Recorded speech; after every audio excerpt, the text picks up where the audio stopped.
Good evening. The January 22nd, 2019 meeting of the Marion County School Board is called to order. For the courtesy of those listening to the meeting, I'm requesting everyone in the audience please turn off your electronic devices or put them on vibrate. Later in the meeting, up to 30 minutes will be provided for individuals to address the board on matters concerning the operation of Marion County school system or the school board only. Presentations to the board are limited to 5 minutes and are televised. If you wish to address the board regarding a regular agenda item or matters on which the board customarily takes action, you must first complete a peach form located on the table in the hallway.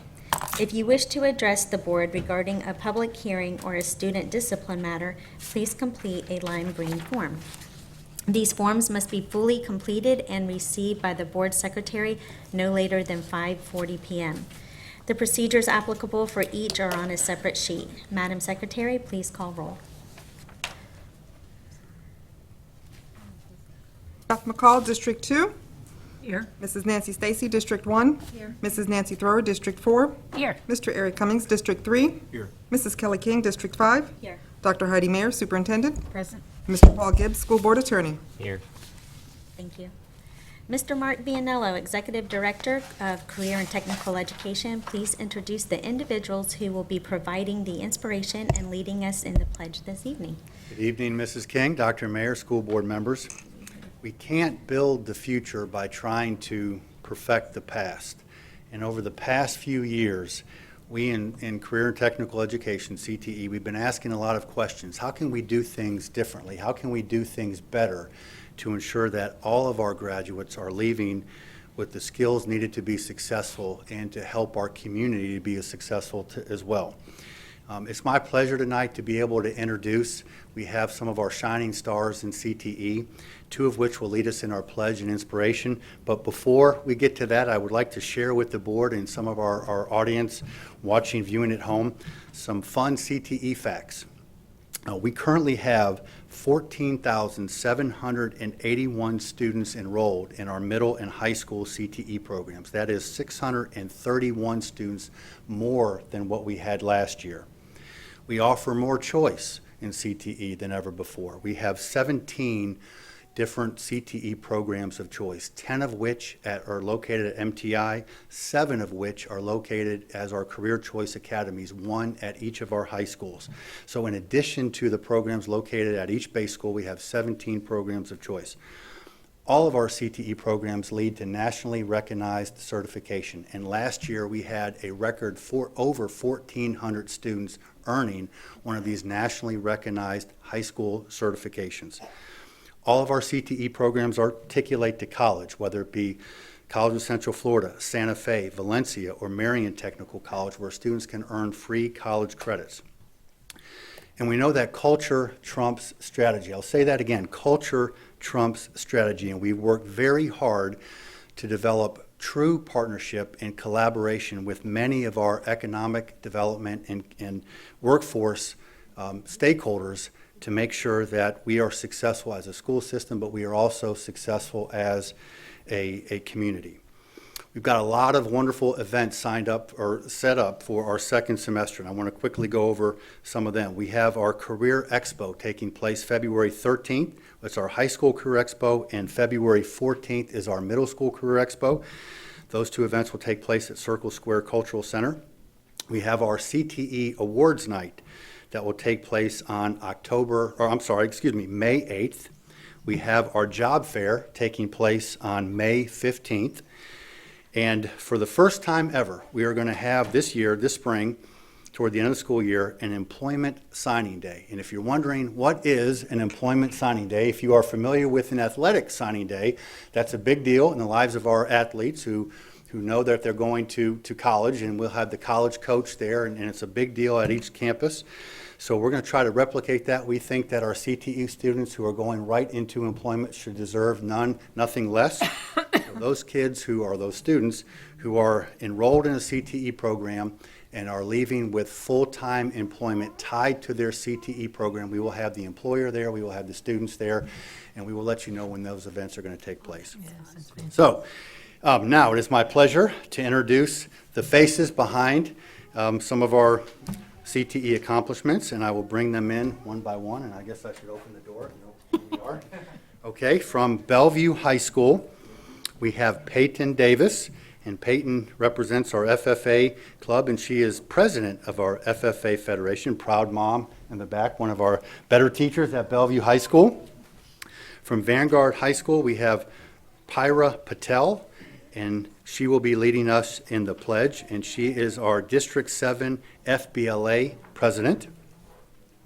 We have Jacqueline Irizarry, and Jacqueline is coming to us from MTI, and she will be leading us in the inspiration. She is our Skills USA Region 2 president.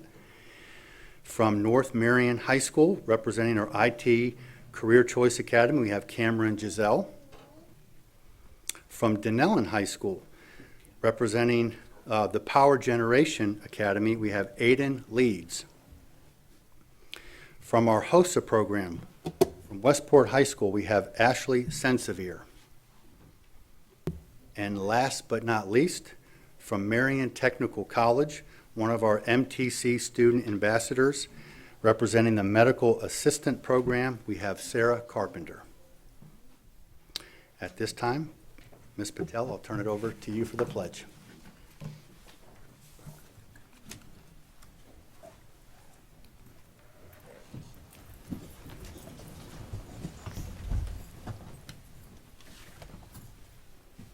I pledge allegiance to the flag of the United States of America and to the republic for which it stands, one nation, under God, indivisible, with liberty and justice for all.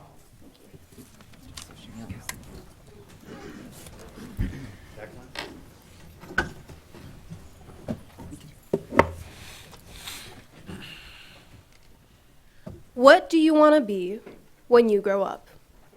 This is a question that I think we can all relate to having been asked at one point or another in our lives. With an infinite amount of answers, there is one thing that brings all of these factors together. Whether you want to be a firefighter, a lawyer, or even a ballerina. All these things are aspirations for your future. They're all ideas, images, that we find engraved in our brains, in which we envision a better version of ourselves, enacting a career that'll last a lifetime. To greater achieve these dreams of ours and expectations that we place upon ourselves, we seek out an education, whether it be in a classroom or through hands-on experience. Whether it be subconsciously or deliberately, we all seem to pursue this sense of guidance and instruction. This is what led to what we now call career and technical education, which also so happens to be the very reason why we all find ourselves here today. Organizations such as Skills USA, HOSA, FFA, schools such as MTI, magnet programs, and so many other movements are all products of career and technical education that are present here today. All of us, regardless of what field we seek to promote, play key roles in igniting the passion within students and encouraging them to answering the question at hand. What do you want to be when you grow up? We may function in different areas, but we all serve the same purpose. Thank you.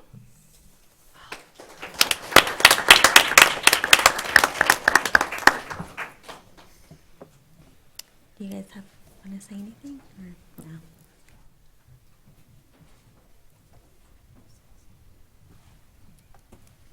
Ready? Yes. I recommend approval of the agenda for the January 22nd, 2019 school board meeting with the materials in the board packet, those materials distributed to board members at the meeting, and the audio recording included as part of the official record of the meeting, with the exception of item 4.1, which will be placed on the February 12th, 2019 board meeting packet. May I have a motion on the superintendent's recommendation? So move. Moved by Mr. Cummings, seconded by Ms. Thrower.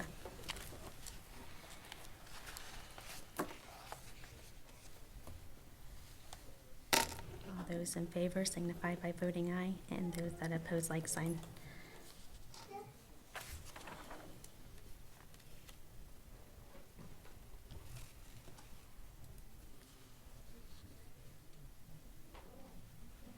Motion passed 5-0.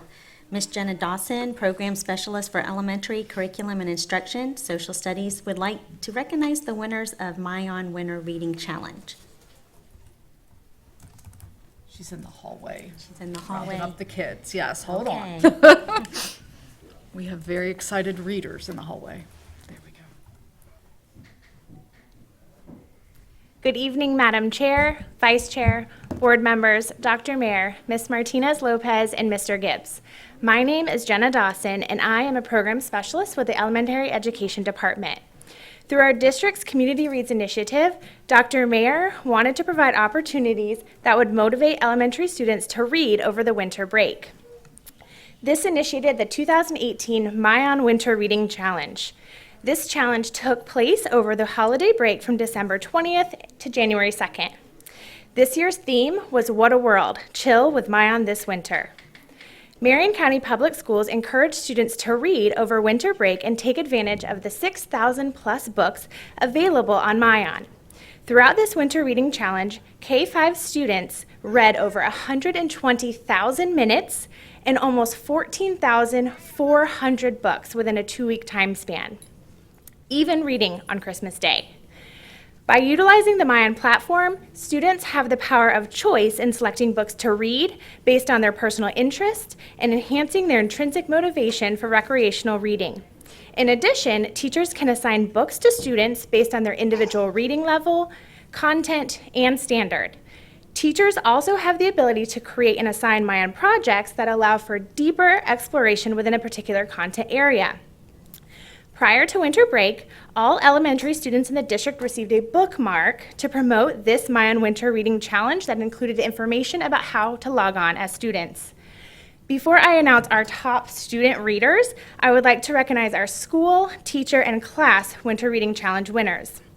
A big shout out to Anthony Elementary, who was selected as the winning school for their participation during the Mayan Winter Reading Challenge. On January 14th, their media specialist, Ms. Ross, was visited by Superintendent Dr. Mayer, who awarded their school library with $500 to use on literacy-related materials.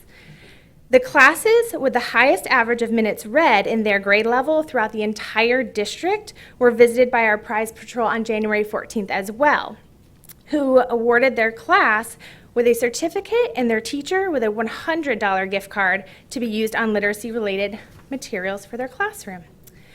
Those teachers that won in their classes were Ms. Carlson's kindergarten class from Fort McCoy School, Ms. Panzica's first grade class from Maplewood Elementary, Ms. Orm's second grade class from Madison Street Academy, Ms. Rocky's third grade class from Saddlewood, Ms. Anderson's fourth grade class from 8th Street, and Ms. McInnes's fifth grade class from Maplewood. Every elementary school had a winner. The top student in K2 and 3 through 5 at each school with the highest average of minutes read received a Community Reads book bag, which included a free book and other surprises that were delivered by the area directors last week. So tonight, I have some special readers here with me.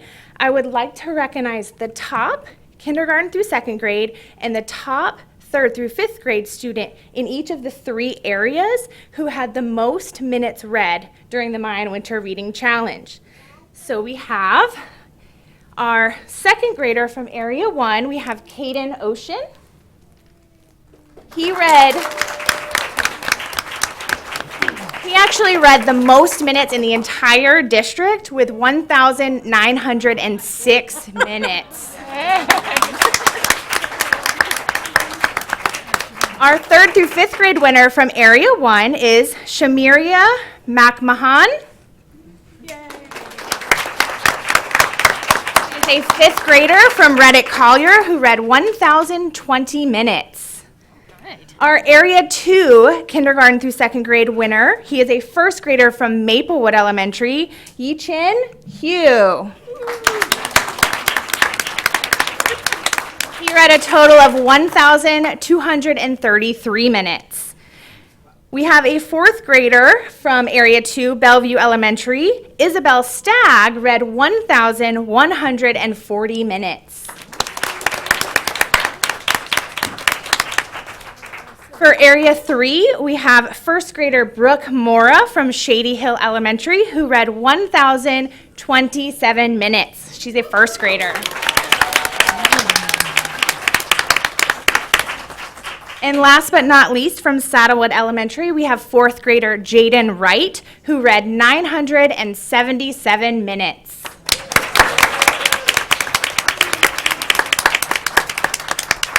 Congratulations to these students, as well as every student that read over the winter break. Additionally, I would like to thank Mayan, the Public Education Foundation, and Ocala Health, our Winter Reading Challenge sponsors, who assisted in providing prizes for our students and teachers. Stay tuned for more information regarding our upcoming reading challenge that will occur over spring break. Good job. Congratulations.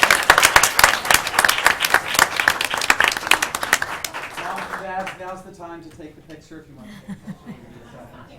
Kevin, you want to get Lauren up for a picture from Ocala? We can have her come up, absolutely. Miss Lauren, could you come up? She's the sponsor. And thanks to the generous donations from Ocala Health, they, over the summer especially, they had a Friday Jeans Day where their employees would donate and they could wear jeans to work. And those donations went into the Literacy Fund, and that is what funded all of the awards for teachers and students. So everything was by donation, no tax dollars were used. Thank you very much. Unfortunately, Chad couldn't be here tonight, but I am here on behalf of Ocala Health to thank you all for allowing us to be a part of this initiative. We share the passion, we share the mission of literacy for Marion County and for all of our kids, so we're going to continue looking for opportunities to get involved in things like this. Thank you.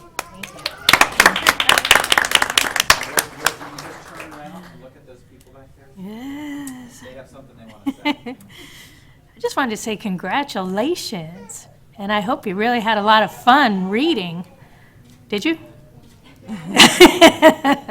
Good for you. I want to say, moms and dads, stand up, moms and dads. That's right. Stand up, moms and dads of these. Thank you for your encouragement. You probably have a passion for literacy and reading, and you are ingraining that in your children, so thank you. Yes, you can tell by their smiles. Yeah. All right, congratulations. Thank you. Yeah, thank you. Thank you. Congratulations. Congratulations to all of you. Reading it opens up. up the world for you, so keep reading. Let's see if you can win again at spring break. That's it. The challenge is on. Congratulations. They got string bags. You. Thank you, Ms. Dawson, Yes, for thank you. an amazing initiative. Okay, Dr. Mary, you have a turnaround school update for us. Yes, our team's coming up, Ms. Hamby and Mr. McGowan, come on up along with the area directors. Thanks again, families. You're awesome.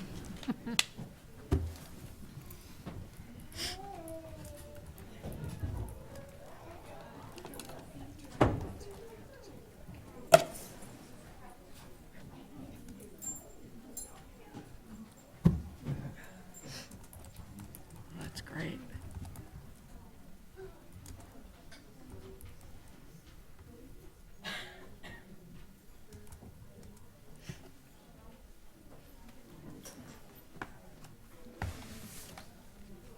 Hi, Miss Hamby.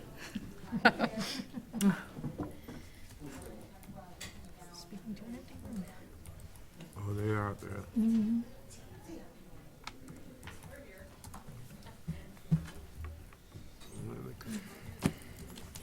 Good evening, everyone. Good evening. Madam Chairwoman, board members, Madam Superintendent, Ms. Martinez Lopez, and Mr. Gibbs. I'm here this evening with Ms. Hamby and the area directors to provide a quarterly update to you tonight on our DA and L300 schools, as we do every quarter, presenting some academic data to you. Before I get into the presentation, I want to let you know the packet that you have also includes attendance and discipline data updates. It will not be covered in the presentation just due to the length of the presentation, but you do have that information in your packet. Thank you. We will cover two sources of academic data this evening, QSMA data from quarter two, which occurred in December, and iReady AP2, which just ended last Friday. We'll start with QSMA data, and I'm going to go with the district data first and kind of provide an overview and reorient you to what we're looking at, and then we'll go to each of the schools by area. So when we look at the district QSMA data, the color coding indicates the cohort performance. So if we look at ELA on the left, for example, on QSMA 2 of last school year in 2017, the percent correct for that assessment for third graders in the district was 45%, and this year it is 47%. So that cohort goes diagonally from each grade level. And you'll see for ELA and math, we did have overall a little bit of an increase, science a little bit of a decrease. I will say that overall these are not, the exact same assessment they took last year. There were tweaks to curriculum maps, to the exact standards assessed on every assessment, but the goal here is to provide you a snapshot of where the students as a whole were performing last year to this year. And as you'll see, as we move into Area 1 and we start with Anthony, you'll also notice that I added the column for the district score, because I think we really need to look at this from two perspectives. One is the cohort performance of the students, so how that group of students, performed this year versus last year, but also the school and that grade level as a whole compared to the district. Because that can give us some perspective on how that school is performing. So when we look at Anthony, again, you'll see a lot of green. So those groups of students are increasing and improving their performance. You'll also notice that in comparison to the district scores, in Anthony's example, they're very close to where the district is performing, and I think that's a good sign of growth. If you look at math, for example, a little behind with fourth grade compared to the district, but in all other areas, they are just slightly below.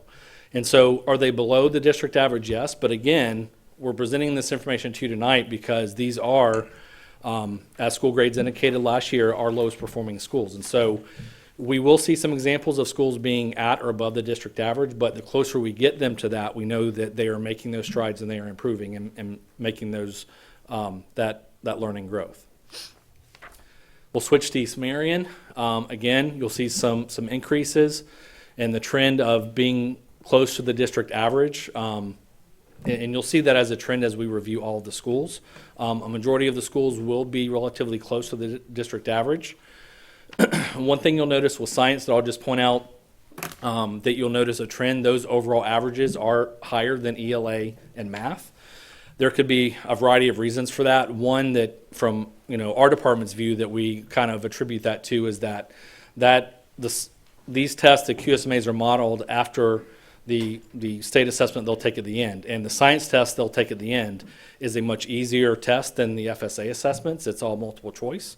So that's one reason I believe that we could attribute the overall average being higher than the other two subjects. Oh, I'm sorry. Evergreen. So you'll see in ELA, the cohort did have a decline from 40 to 34%.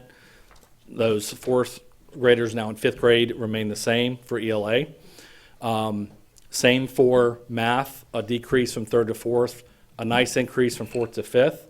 But again, as we compare to the district average, in some of the areas, for example, fifth grade math, like some of the other schools we've noticed, they are close to the district average.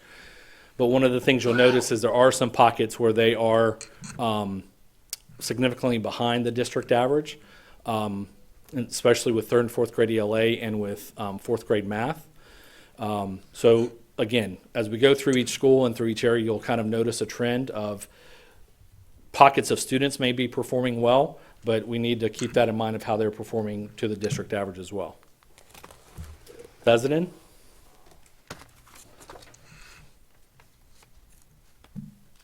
Again, we'll see the same trends throughout all the schools. When we get to Crest Elementary, again, you'll see, for example, for ELA, you'll see some green. So those are some nice increases over their performance last year. But when we look at how the rest of the district did as a whole, they are behind and, significantly in a couple of those areas. Fifth grade math is a good example of that. So they dropped minimally, but compared to the district, they are, 14 points behind the district there. Reddick Collier. Again, you'll see some nice increases by cohort, and you'll see an example of where the grade level is more consistent with the district average. And you'll see that pretty consistently with science as well as we look at each of the schools. So Waimea Park.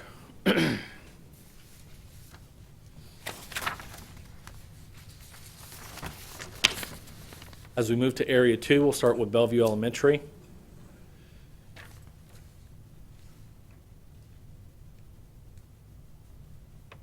Bellevue Santos. So you'll see here, this is a good example of a lot of growth being made at this school. And I wanted to highlight them because you will see a lot of growth here, and not only by cohort. If you look at ELA, third grade to fourth grade now, or for third grade math, 41 to 59. Those individual groups of students have made nice gains, but overall, in some of these areas, they are above the district average. And so keep in mind, this was a school that was an F school last year. And so where they're at now, I think that's very encouraging and a good sign of how they're performing. Emerald Shores. I think for Emerald Shores, as you'll notice, I think math is definitely a weaker area for them. For both, all three of those grade levels are behind, but I think more consistency for the other subjects. Greenway.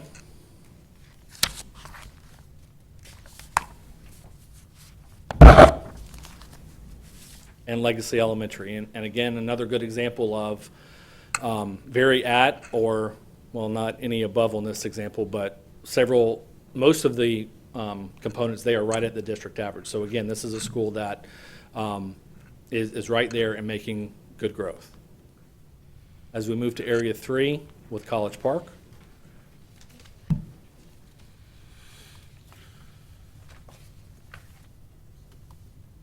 Marion Oaks Elementary. Probably one of the highest performing that we've seen. If you look at that fourth grade math, 66%, well above the district average. So we see pockets of that, whether above or below the district average with each cohort. But again, I think it is important to look at how it compares to the overall district, because that gives us the big picture of how they're performing. Because if we only look at one cohort versus another, that fluctuates. We're talking, in some cases, very small number of students. But we look, compared to the district, it'll give us a good reference point. And then finally, Sunrise. So I think the overall trend that we took away from this was that there's a lot of positive signs. There's a lot of good growth happening. There are some schools that are behind, but again, those are the schools that are struggling, and we understand that. But that doesn't mean, and I'll show you more in the iReady examples as we get to that, that does not mean that there's not great things going on at all of these schools and there's not growth occurring. But this is one indicator. This is one snapshot in time of how these students are performing, and we understand that. But it does provide a relevant pinpoint of grade level standards and how they're performing, and to questions written to the standard and written to the item spec like they'll see on the state assessment. So it is a good checkpoint of where we're at. But I do like to, just keep that in mind, that it is one snapshot. It's not an end-all, be-all. And I think when we get to the iReady data, it's more comprehensive of where they're doing as a whole, and we'll kind of break that down as well. Would you clarify for the public watching why there's no fifth grade data at Sunrise? Correct. Yes, ma'am. So for Sunrise does not have fifth grade. They only have third and fourth. So that's why that row is blank. Yes, ma'am. So for iReady data, we'll start with district slides, and I want to take just a moment to review and kind of present what we're looking at. So this is obviously reading and math for K through 5. And the lighter shaded bar on the bottom is AP1. The one on top is AP2. And so that's what we're comparing. A student performance AP1, which was August, the first 3 weeks of school, versus January, which we just concluded this last Friday. You'll see some trends that I want to just point out. K through 2, you will see the green bars. There's a lot of green for K2, for our primary students. And there is a lot of growth at the early ages. And you'll see that as a common thread throughout.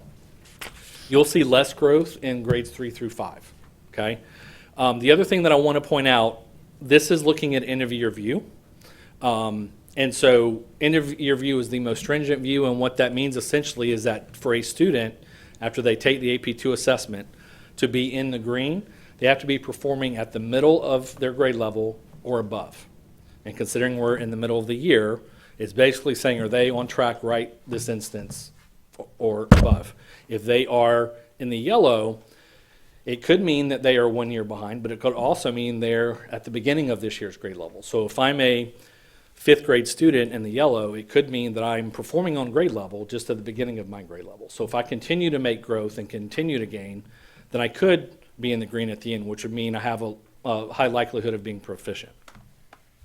The other thing to keep in mind as we go through each school is the yellow and red. And just as important as the green goes up from AP1 to AP2, it's just as important, and maybe even more so, that the yellow and red decrease, because that means that those students are making growth. They may not be in the green yet because they may have been severely behind, but they are making growth. So you could have a student that was in the red in AP1 and they're still in the red, but they could have made a year's worth of growth already. But if they were 3 years behind, for example, they would still be in the red. So another important thing to look at as we go through is how much has the yellow and the red specifically, how much has that decreased? So we'll start with Area 1 with Anthony Elementary. Again, when we look at reading, and I'm really going to concentrate on grades 3 through 5. As you know, those are tested grade levels for school grade purposes, and so I'll just kind of concentrate there. For reading, you will see growth. For grade 3, you'll see they went from 4% to 25% on or above their current grade level. For math, you'll see, again, gains. 3rd grade had 0% in AP1, and they're now at 12%. So for reading, you'll kind of see the same trends for all the schools. There are minimal growth, but growth nonetheless. A little bit more for math. So we saw that kind of as a trend for AP2. Math kind of had more gains, or at least students in the green for AP2. If you'll notice, again, if we look at, for example, grade 4, I'll just take grade 4 reading as an example. They had 49% students in the red at AP1, and they now have 20%.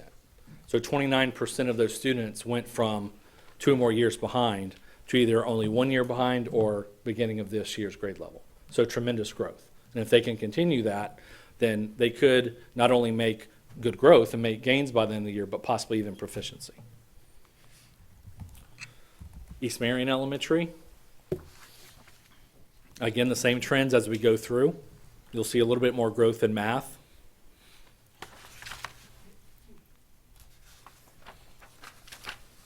Evergreen Elementary, when we look at reading, you'll see growth for grades 4 and 5, minimal, but there is growth. Same for math, there is growth. I think one of the things that stood out to me when looking at this school is, even though there was some growth, looking at the overall percent of students that were mid to late in the green, as you've seen from just the 2 schools we've reviewed so far, it is significantly below where some of the other, even the schools we're focusing on tonight, are lowest performing schools, behind those averages. And so when we look at the district averages, which I didn't indicate on here, but they're right around 18 to 23% for each of these grade levels and subjects. And so there is growth occurring, and I want to point that out. There are some good things happening. When you look at 3rd grade, for example, in the red, 53% for AP1, now at 39%. For example, grade 3 math, 54% in the red to 25%. So again, a lot of those students are being moved in the right direction. But what that tells me is there was a lot of students that were significantly behind, and it would take them more time to get to proficiency, which would be expected when you're that far behind. So, but there is growth occurring. Pheasant Elementary, very similar to Evergreen. You'll see that there is growth, although the overall percent of students in the green of where we like for them to be at AP2 is not quite where we would want them to be. It's significantly below where the district average is at. But again, growth is being made. And if we look at the red bars for 3rd grade ELA, again, cut those numbers in half. So again, moving students in the right direction. For Crest Elementary, again, you'll see kind of the same trends as we go through. Increasing of the green and decreasing the students that are 2 more years behind. Reddick Collier Elementary.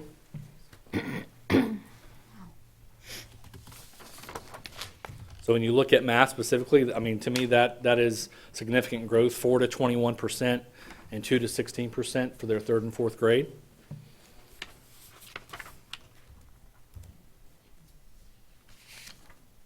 Waimea Park.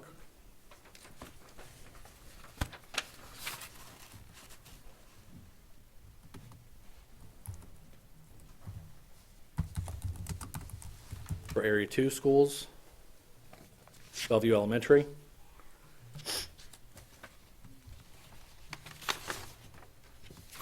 Again, some pretty large growth in math, again, from 5th grade 7 to 14, 4th grade 1 to 19. So a lot of students that are, not only growing, but getting on grade level, which could mean proficiency when we get to the end of the year. Bellevue Santos, this is a good example of a school that has not only made good growth in all of these areas, but also if you look at the overall numbers, if we look at ELA, grade 3 is 25%, grade 4, 29%.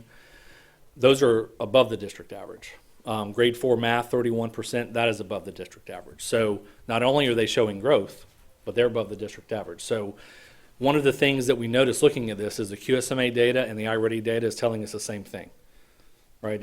They're confirming each other. Emerald Shores Elementary.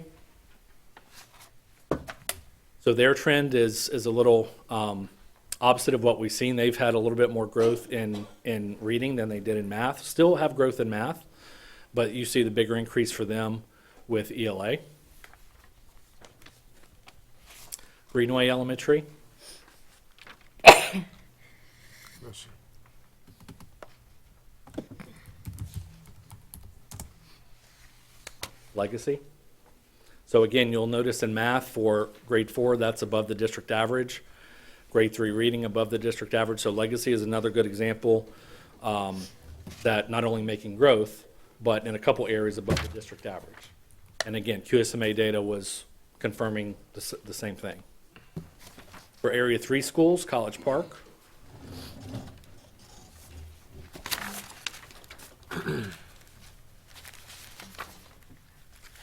Marion Oaks. Again, math is definitely for 3rd, 4th grade very strong, 33%, way above the district average for their 4th grade students. 3rd grade at 25. They went from 3% to 25%. And Sunrise, if we look at, of course, they don't have 5th grade, but 3rd and 4th, again, you'll see the same trend, growth and a decrease in the red. Are there any questions I can help answer?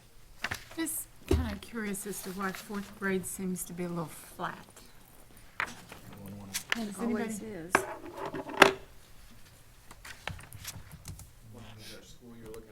No, when I look at the data across the board, it seems that 4th grade isn't gaining quite as much in the majority of areas. They're gaining, but not as much. That's year after year. It's in different cohorts. I mean, it's always 4th grade. It can be cohorts or it can be school-specific, just based on the teachers and what they're looking at, because I think there are some schools that are showing some positive growth in 4th grade. There's no doubt. But there's also schools that have had lots of openings within 4th grade, or turnover that they've been filling, or a large pocket of new teachers, which, Okay. obviously they've got a steeper learning curve than a group of other. I got a question, because I'm looking at the iReady scores from Evergreen on your presentation. I'm looking at the iReady scores that we were given earlier. For some reason, they're not matching. Yes, sir. So from the presentation earlier, a couple things that I took note of and wanted to point out. The handout that they provided to you, one of the first things I noticed is that their presentation is from iReady. It comes directly from the program. It appears that they use standard view, whereas the information I provided to you tonight is interviewer view. And we always use interviewer view just because it's probably the more realistic view of where we're at in real time, because if the students were to be assessed today, that's kind of where we're looking at. Whereas standard view says, for example, the green. So in interviewer view, a student in the green has to be performing right now in their grade level or beyond. Whereas in standard view, if you're performing at the beginning of your grade level, you're considered in the green. And so, again, those students could reach to that point, but it's not as stringent of a view. So it's not that what they provided to you was incorrect, just a different view. If we were to pull all of these schools in standard view, there would be a lot more green and less red, because again, it's, But we need to see the realistic view, correct? yes. We need to know where the kids are Yeah, and- at today and where we need, what we need to do to get them to the point where they need to be at the end of the year. Right, and that, we use end of year view because it comes from the perspective of if we were sitting in May, when the state assessment would be giving, how our students would perform. So we use that most stringent view. Yes, sir. You know, one of the most astounding things I'm seeing at just the first time I've looked at this, as we're going through it, and I'm reflecting back and forth, is it is amazing how well Evergreen's kindergarten and first graders are doing. It is astounding. They're probably performing of the top of the lower 300 schools in our district, what we call our top schools, I guess. They are probably at kindergarten and first grade, with the exception of just, a couple of the schools. They're kind of at the top, which is interesting to me. I mean, I can't speak specifically to Evergreen. That they're headed, something's going on over there that's getting these kids prepared when they get them fresh and take off with them. Because I'm looking at Oak Crest, Evergreen's kindergarten and first graders are whopping that school. And their Pheasington, at least kindergarten, is really excellent, and even in math, the first grade is. I'm looking at Reddick Collier, and in reading and math, I mean, Evergreen's right there with them, and right there with them in kindergarten and first grade. Bellevue Santos, and it's kind of the same story. They're up there, actually. What is most astounding, Wyomina, is doing great. Evergreen's first graders are outperforming Wyomina's first graders in ELA and math. I think this is significant. I'm very happy to see this. I don't know, is there a variable I'm missing here? Is there anything that this is impressive, that the kids are getting a really good start in kindergarten. It might take a while to build them up, but they're getting started out right. Because Evergreen is doing very well in kindergarten and first grade. Absolutely, and I agree. We had pointed that out the other day as well. And of course, the variable comes back to the teachers. They have strong teachers in those schools for the lower grades, but also we have implemented a new reading series that is strong in phonics and phonemic awareness. I do think that strategic, systematic approach has made a difference in some of our lower performing schools, and giving that. And then also being... Aren't all the schools using the same thing? They are. Also, one of the things that we're doing is drilling down by student, which I imagine all schools are doing at the school level. But we are being very strategic about drilling down by student and what intervention we have the students in to help close that gap at all of our lower performing schools as well. But they're outperforming Emerald Shores. They're outperforming in first grade Legacy. Evergreen... They can do it. Kids starting off are doing great compared to the other top schools. And that just jumped out at me, just looking through this. It climbed right off the page at me. And I would completely agree. And I think that all these schools, I think there's a lot of positive things going on and a lot of good movement. I think for a couple of the schools, and I would have to say that Evergreen would be one of those that, at least from my view, would be just a red flag in looking at it, is because unfortunately Evergreen and Oak Crest, the one thing they don't have on their side is time, and we know that. And so while I agree foundation is the key, and I think there's a lot of good things happening, my concern would be for their tested grade levels, because the QSMA and the QSMA and the iReady data are showing us the same thing, that even compared to their counterparts, the L300 and the DA schools, they are performing lower than them. So that would be my only concern. They were so far behind. Very true. Right, and that's what I was trying to explain earlier. They may not show that they're proficient, but if you have a fifth grader that is reading on the second grade level, he probably isn't going to be proficient this year, but that's where they're showing growth. Right. The learning Showing gains is some what they're going to gains. make it on, not proficiency. And a lot of these kids from these high socioeconomic areas in terms of poverty and things like that, the kids are coming to school with virtually no readiness skills at all. And it just goes to show you how kids are like little sponges, and they absorb everything. So they go from not very many skills at all to making tremendous gains with great instruction. So that's definitely a tribute to you guys. And even in the iReady data, if you look at the percentages Right. of red in ELA, And how they go down. you'll see that the red is going down. Yes. So, I mean, that's a good thing. Especially in ELA, let's look at math. Right. Same thing in math. Right. The first part of the presentations that compared the cohorts, correct? Correct.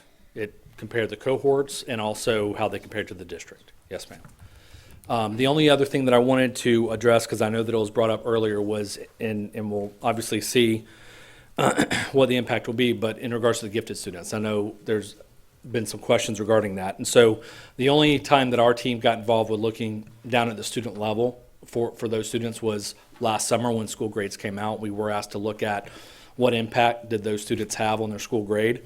And from our count, now I heard the number 60 earlier, and that is, I don't doubt the accuracy of that. What we looked at was the students in the tested grade levels last year for 3, 4, and 5, and there were 40 students. And what actually happened was when they had the gifted program last year in 17-18, their overall school grade actually went down compared to the year prior. And so, and that was with 40 gifted students in those tested grade levels. So I only say that because I know it has been mentioned as a concern about taking those students out for this year. So we will definitely have to see where that goes. But I know that we would think that the opposite would have occurred, but when we actually looked at it, no, it wasn't a significant decrease. It was only by a handful of points. But the overall performance on their school grade actually decreased with those students enrolled there. So The gains? They wouldn't have the gains, would they, at the lower quartile gains, in ELA, they did not, which would really hit it? but their proficiency went up. And so without looking student by student, an assumption can be made that, those students were a big part of that proficiency bump. In ELA, correct, their gains dropped in half. Math, they actually increased, and for science achievement, it increased. So again, I would think that, again, just making an assumption that the proficiency would be due to those higher performing students there.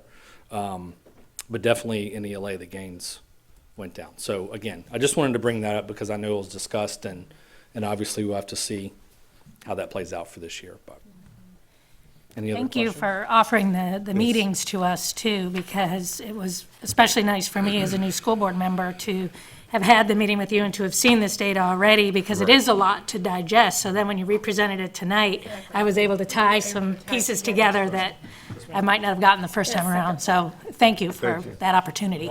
Thank you. Thank you.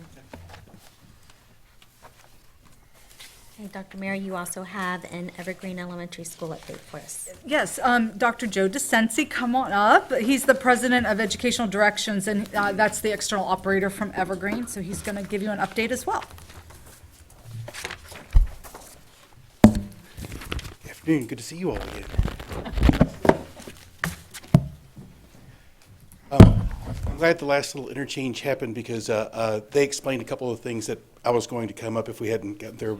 Between us looking at standard view, these are all predictors, but I will get into a little bit of that when we talk about the good things and then some of the things on our watch list. If we could, we'll kind of quickly go through the presentation because I want to leave time open for any questions that you might have. But after hundreds of pages of reports to you all, I'm glad we get a chance to talk about some of the really high-level stuff that you all might have some questions about.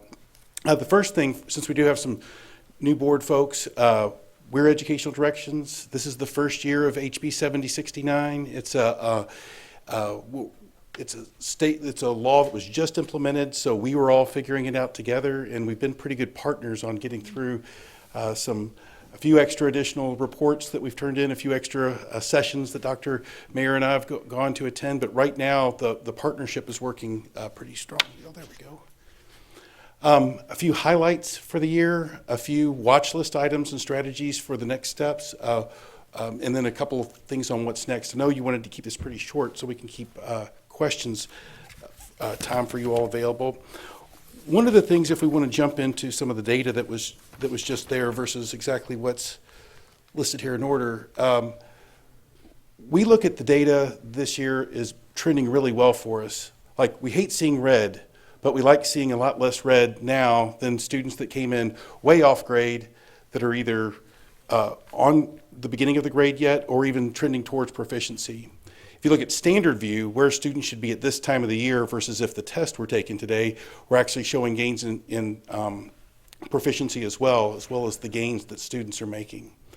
If you look at the students that came in from the gifted program, that might cost us in the proficiency cells a little bit, but like the gentleman just said, they might have cost them last year in gain cells, so it does give us a little bit of a hole to dig out of in terms of ELA and math proficiency, but right now we're looking at making the C this year on the back of gains, and the data that you were shown actually does point in that direction.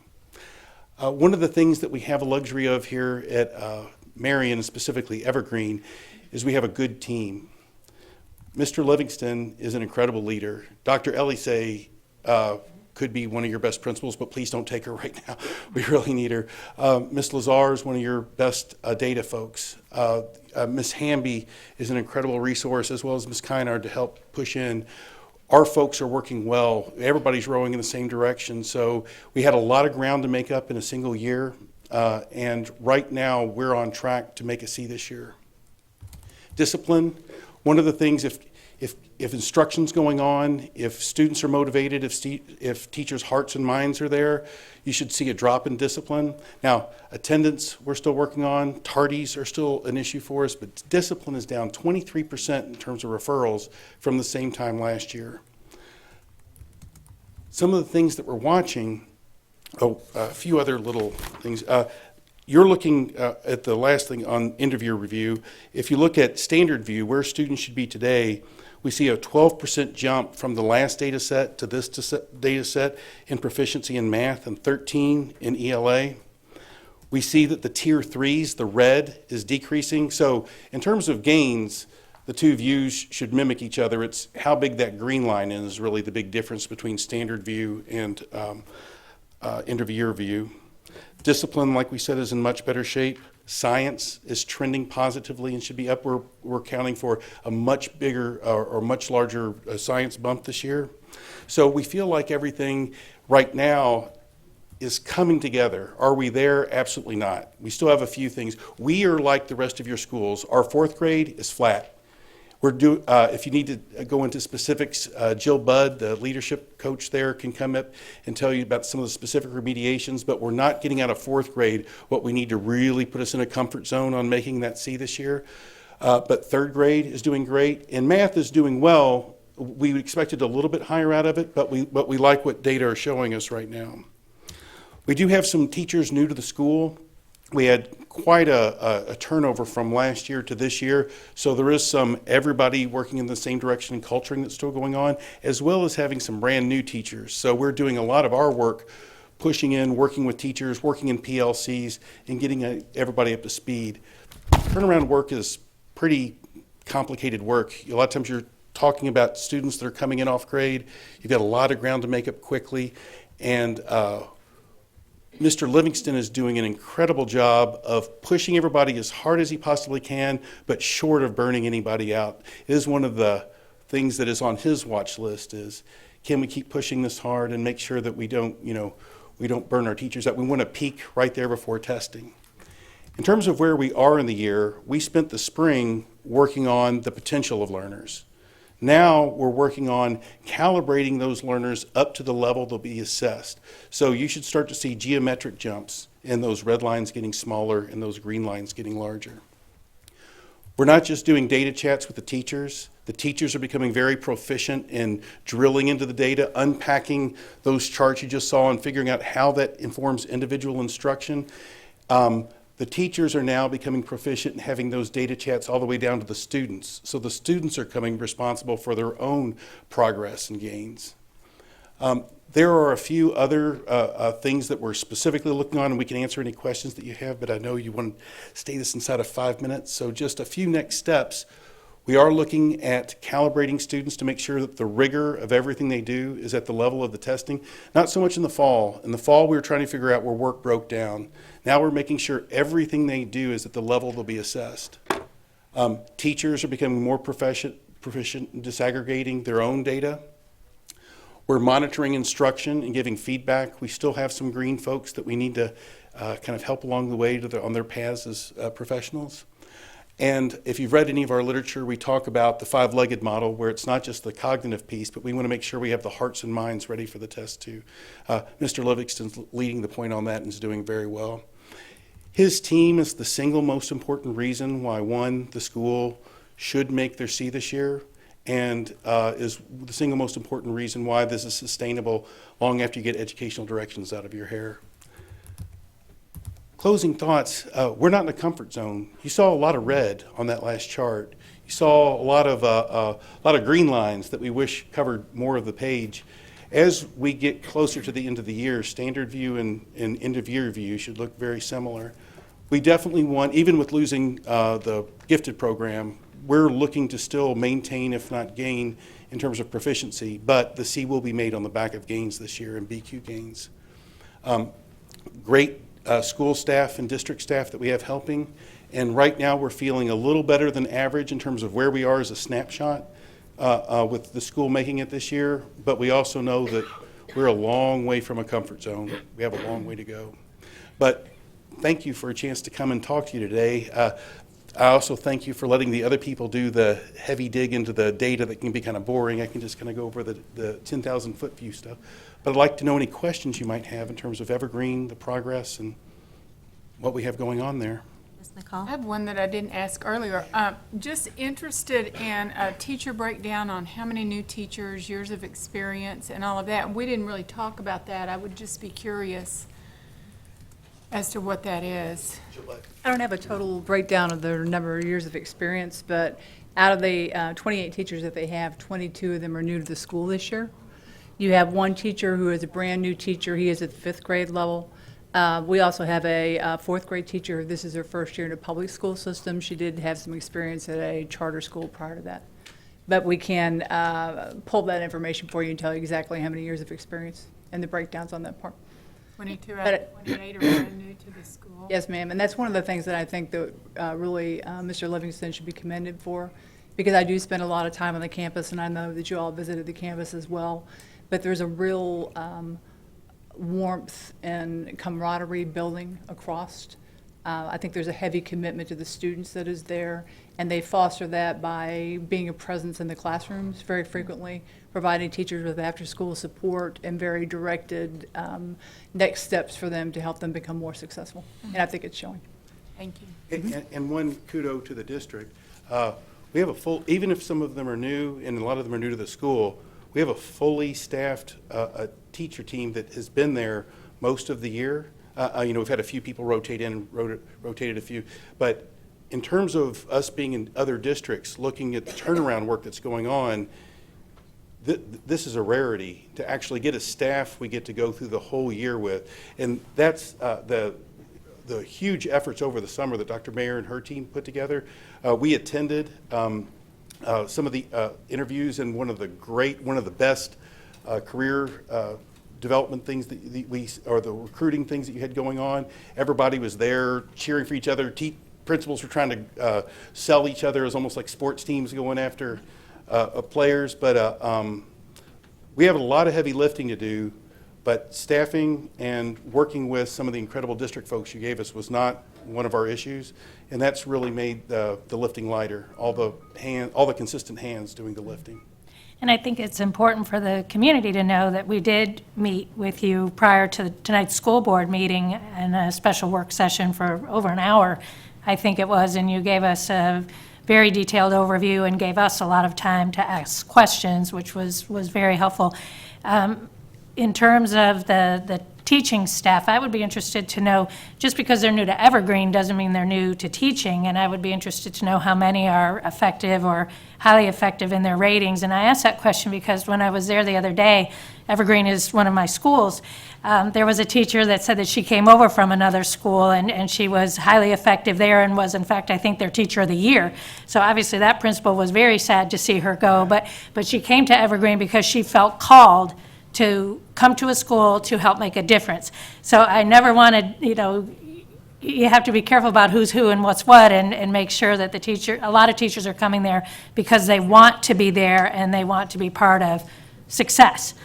So, but I would like to know how many are currently rated effective or highly effective. I would be curious if that's pretty similar percentages compared to the other turnaround schools, like Oak Crest and Mayan. Are they kind of all about the same as far as effective and highly effective? That would be our district question, to let us know kind of what the percentage of teachers are at each of our turnaround schools that are highly effective. I'd like to know that. Yeah, they all have to be effective or highly effective. I'd like to hear That's what I thought. effective ones are. Right, that's what I thought. So if they're a first-year teacher, how would that work? Okay, Unless they're a first-year teacher, then they don't have to be. Okay. Out of state, yeah. Or from out of state. Or from out of state. Okay. And how many are first-year teachers, 22? First, new to the school, only. How many are first-year teachers? Only, One. yeah. One is a first-year teacher, and one is a first-year, she was at a charter school last year, and this is her first year in the public school system.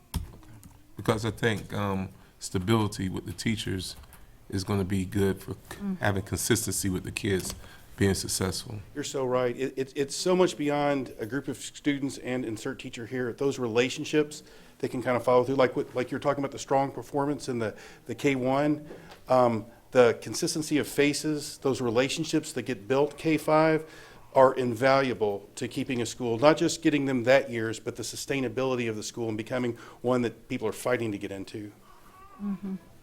Right. Are there any more questions? Thank you. Thank you. Thank you. Okay, Mr. Juan Lopez, Director of Psychological and Social Work Services, would like to present an update of the transition of the Homeless Needy Program. Good evening, Madam Chairwoman, members of the board, Dr. Mayor, Mr. Give, Ms. Martinez Lopez. When I was tasked with the responsibility of supervising the Homeless and Needy Children Program, I came in front of you with my team that is today with me. And we kind of laid out the vision that we had for the program, and we also promised that we were going to come and give you periodic updates in terms of what was being accomplished, so you know how the resources were being used and how the vision was being implemented. So today, we're just going to give you a very brief overview. I'm going to give you kind of an overall view, and Mr. Butler will be talking about the material assistance we provided for families. And I had my lead social worker, was Lisa Panzer, was to present some of the financial assistance we are providing, which is kind of a new initiative within the Homeless and Needy Children Program department, but she's unfortunately is under the weather, so I will be taking that responsibility. At the beginning, we kind of presented a vision that we wanted to really increase accountability and transparency in the program. I know there were some concerns in terms of how resources were being used, but we also added the importance of having efficiency within the system and really kind of decentralizing decision-making. So I'm happy to inform you that we have accomplished a lot of the goals we set out to be. We created now a decision-making infrastructure that incorporates the entire department. We have a team formed by not only social workers, but also school psychologists, social work assistants that are responsible for evaluating some of the requests for assistance, especially financial assistance, so we have accountability and transparency across the department. We have improved the partnership with some of the community agencies. We are happy to say that we are working very closely with the logistic program at Westport. That there were some problems with that program. I'm happy to inform that all those problems has been resolved. We have a very effective program where students are benefiting from the practice of logistic and distribution, and we are also benefiting from the opportunity to really keep better track of how our resources are being deployed and kept track of. We have a partnership with the Rock, which is very solid. We not only share in terms of providing assistance to our students, but we also share some of our storage space. And we're happy to say it has been a very successful partnership.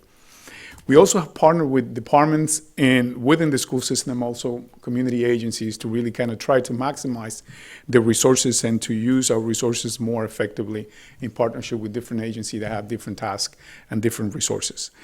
We put processes and procedures in place that were lined up with the requirements for auditing so that we increase transparency. We went back and met with the audit department and said, what are the information and instruments that are needed to really make sure that everything that is distributed and received is kept account of very transparently. And I think we accomplished a lot of that. We said we wanted to stage resources closer to where they were needed. So we actually presented as a philosophical view that our success would be measured, but not how much stuff we had in storage, but how much stuff we actually distributed. And we are happy to say that we have developed a very efficient system by which we actually stage the resources at the school as quickly as we receive them. That has kind of streamlined the process and also eliminated the need for storage. And most of our resources, again, the focus is to distribute them as quickly as possible. After all, that is why the generous people of Marion County has entrusted them to us, so we can get it to those people who need them. We are now kind of trying to develop some of the second stage of it. We want to really improve fundraising activities. We want to develop educational resources to educate the community, our donors. So we have some projects in terms of brochures, newsletter. We have a folder which really improve our ability to present our program to potential donors and other agencies. And we also want to develop a very clear calendar of activities that it will include not only fundraising activities, but also distribution of resources, especially related to school supply and things like that. So we really wanted, this is kind of our next stage, and once we have accomplished that, we'll be happy to come and present to you what the processes are. I will take the responsibility of talking about a little bit about the financial resources we have made available to the community. We typically didn't do that. We're happy to report that we have assisted. We have received 17 requests from families for financial assistance. And this financial assistance primarily gears towards preventing homelessness. These are families that either are at risk or in the middle of a crisis that might end up in them becoming homeless or residing in a hotel, or their families are really being displaced, have not a place to go.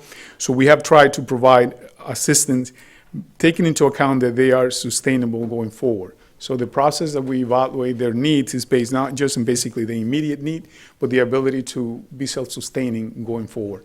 We have distributed in housing approximately $7,000, close to $8,000 for transportation, over $2,000, and for utilities, over $2,000 for a total of $12,000, $141 in terms of assistance to family, have been preventing a significant number of kids from becoming homeless and giving them the opportunity to continue to live a stable family life. If you have any questions regarding those two things, I'll be more than happy to answer them. Mr. Butler will provide a little more information about the material needs and some of the projects that we are involved in. Any questions? Does have any, Ms. McCall? I just want to say thank you. For years, I have wanted to be able to get the things out to our students in a much more timely fashion. So it sounds like you're doing that. I love the idea of working with the logistics program at Westport. So thank you very, very much. Are you working with the Public Education Foundation at all on donations or anything? No, we're not. But, you know, we share partnership if they really need anything specifically or we need from them. We visited their schools also, their store, and we always, post to collaborate with any other agency so we can maximize the resources. Thank you so much. Any further questions? Thank you. Good evening, Madam Chair, Vice Chair, board members, Dr. Mayor, Mr. Gibbs, and Madam Secretary. Excuse me. I'm going to give you an overview of the first 2 quarters for the Homeless Needy program, and During this process, I'd like to congratulate the Westport High School Logistics Program because they were really instrumental in helping us to provide the services to our homeless needy children. And during the first and second quarter, we provided 190 requests for clothing and shoes. And granted, 95% of those requests were filled within 24 hours. And if a kid indicated that they needed assistance with clothing, shoes, that next day they had those things in their possession. We filled 75 food requests for homeless needy families during the first and second quarter. And also, during this time period, we processed 241 requests for coats during the inclement weather. And those coats were delivered to those schools the same day that they were requested. We were thankful that we had the social worker assistants, and my staff to provide that to the school, because once a request was put in that morning, that kid went home with a coat that evening. Thanksgiving and Christmas food baskets, we were fortunate to have Southwest Christian Church donate 50 food baskets during this time, and the Homeless and Needy program provided the turkeys for every one of those baskets. Holiday assistance, we provided 117 families with Christmas gifts, clothing, food, and so forth. And that included 322 children in those 117 families. And also, we received 3,500 pairs of new pajamas from infant to adult from the Girl Scouts of the villages. And each one of those requests that we got for Christmas, each one of those children and adults got 3 to 4 pairs of new pajamas during that period. And also, we provided assistance to the other agencies that needed pajamas and so forth, the excess that we had left over. And lastly, we provided assistance to those families that came from the Panhandle, from Hurricane Michael. And 23 families, we were able to provide food, clothing, and school supplies to those families at the request, when the school put in a request for those families. And overall, I think we have a little more tweaking to do, but we want to be able to rapidly provide the assistance that our homeless and needy children need right away, the same day. Today also was one of those situations in which a kid came to school with no shoes on. And we went over to Westport and got the shoes for him and assisted that school, Crest Elementary, with those shoes. And he didn't have a coat. We went back to Westport and got him a coat. We brought it to Crest. So when we see the need, we do it right away. And like I said, with the assistance of the social workers and social work assistants, we've been able to provide all our services that to our homeless and needy children. Any questions? I want to say something. I had this conversation with you some time ago about the needs of our kids and sometimes our families, and the kids being, or the families being successful in school. Sometimes we have to meet some other needs before they can be successful in school and pay attention and do what the teacher is saying. And I love the fact that the turnaround is not a week, 5 days later, it's immediate needs being met. And I want to commend you guys for that, because that was one of the things we talked about, that fast turnaround. When people need help, they don't need help next week, they need help today. So I appreciate that, and thank you guys for that. Thank you. Thank you so much, Mr. Yes, yes. What a great life lesson, too, for the students that are in the logistics program. You know, to learn about the importance of giving back and to understand that there are people in this community that are really hurting. And the fact that you've developed a rapid response system where the turnaround time is really just like that is a tribute to the work you're doing on top of the rest of it. Thank you. And the students being taught that we don't do everything mañana. There's things we do today. Yes. And that's very important. because there doesn't seem to be a sense of urgency in so many people today. They don't understand a sense of urgency. It's just, maybe it'll go away tomorrow. And so I can see how that would, the students that are involved with this program, that this is something we do right now, we do it today. And that's a life lesson. Also, I'd like to thank Ms. Cruz, because she was very instrumental in getting us together and working the kinks out of the program and, you know, doing those things that we needed to do to get the program running. So, Thank you. thank you. Thank you. Question, I got one more question. What, if someone wants to donate something to you, how do they, what's the process for that? Just give us a call. If you want us to pick it up, we'll pick it up. If you want to bring it by, you know, you can bring it by. Y'all pick up and deliver. We'll pick it up. Yes, sir. Thank you. Thank you. And we'll pick it up the day you call.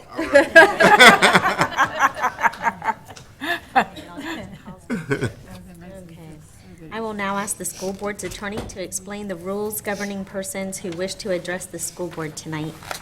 Good evening. In compliance with Section 286.0114 of Florida statutes, the school board has adopted uniform procedures for public speakers who wish to speak at tonight's meeting, either regarding one of tonight's agenda items or a matter relating to the operations of the school district.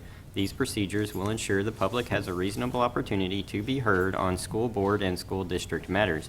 A written summary of these procedures is available from the table in the hallway. Public speaker forms are also located on the same table.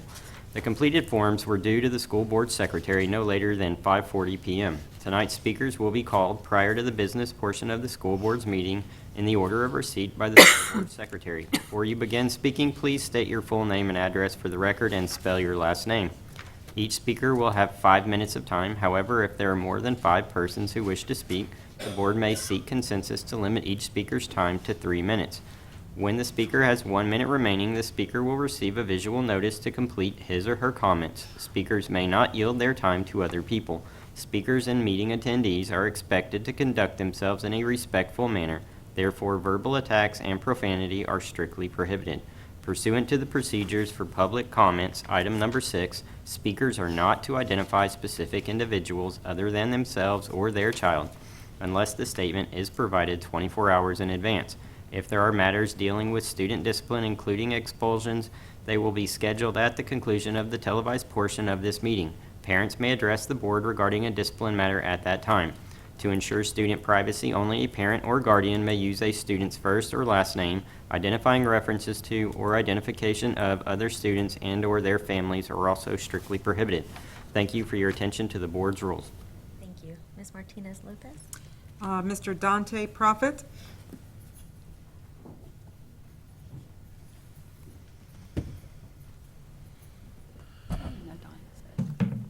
How you doing? I'm Donnie Prophet, 931 Marion Lane, Ocala, Florida, 34473. School board, I want to say hi to our Madam Chairwoman King, Dr. Mayor, honorable school board members, Attorney Gibbs, Ms. Martinez-Lopez. Always great to see you. First, I am the president of our education support professionals here in Marion County, the union.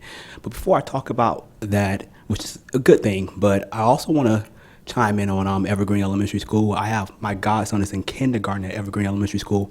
And, you know, when I started working at South Ocala, I was like, oh, he needs to come with me. But Evergreen, he has one of the best kindergarten teachers I have ever seen. So she is great. She works well with him, even when he's hard-headed. So Evergreen just really have some good staff out there. He loves the people that's out there. Social work, South Ocala, I could tell you that the social work service bought 20 jackets to us to provide for our kids, and that was fantastic. They provide toys for us. So those two departments I want to give it up to. I want to give it up to my people at Evergreen and my social work assistants who travel this district providing great services. I also want to talk about, you know, the union. Our main focus as the union is to focus on kids. What's best for kids? We do that by empowering our employees, but our employees know that we are here for kids, and they hear it from the Marian education support professionals every single day. And I would like to first commend the district for this bargaining session. We have a contract, and we worked and we bargained. We went back and forth, and we ended up with a 40-cent raise. I would like to kind of give you a little information on the people that work in my bargaining unit. These are people that average a lot of times around $16,000 a year would be their pay. You know, it's not much, but yet I think this year we have closed that gap in a little more for them. These are our social worker assistants. These are our behavior techs. These are our special needs paraprofessionals. These are our people that are information process clerks that sign up parents, our receptionists, and they work hard each and every day. I want to tell you a story about one of my members who talked to me, who we actually helped provide some type of relief for them. Because though we are doing better in Marion County, especially compared to other surrounding areas, $16,000 is not a lot. You know, she was telling me how her health insurance take up a good amount of her paycheck. And I'm glad this year that the board approved and the district worked well with not increasing that health insurance. They tell me about stories about how they provide shampoo for their students, or how they stay after school past their contract hours because mom didn't come on time and they didn't want that kid to be alone. These are employees that work there. I also want to tell you about how they are professionals. You know, a lot of my paraprofessionals do have AA degrees. They have bachelor degrees. They do. And they want that respect. So I think as we become a district, as we work together more, that we need to acknowledge how hardworking our support staff here each and every day, that even when a teacher's absent, they go in there, they fill that gap in that classroom, and they teach that classroom. So I am proud to represent each and every one of our members. As I go out, I was going out today and I got to bring some shirts to some schools, and I just want to thank the district and their principals for welcoming me on their campus, to where we know we want to partner with the district. We want to make sure that our employees are empowered, that they feel comfortable in their job. We want to make sure that each and every student get the best possible education service. So I ask the district to continue to welcome us on their campus as we partner with them. So I personally want to thank the district that we could start bargaining a little bit earlier this year, for people can come into next year knowing how much they get paid, and I won't get so many phone calls about why they didn't get their step. So that's going to be good. I am honored to represent, there's about 1,300 people that could be in our bargaining unit. I represent about 600 of them. I get to hear their conversations, and I get to hear the passion that they have for them. So I want us to continue to honor them and to think about those people as we work hard. And a lot of them are out here wearing their red to show their support for us. And thank you, school board members, for being visible, for going out there, and for constantly supporting us. So that's all I wanted to say. Keep them in mind. Thank you. You have a great day. Thank you, Donnie. Thank you. We do want to thank our support staff, because we do know that they are valuable, and we can't, the teachers can't do their job without the support staff. So thank you, Mr. Prophet. Yes. And thank you all of the support staff that showed up. Why don't y'all just stand up real fast? So we Let can us see honor you.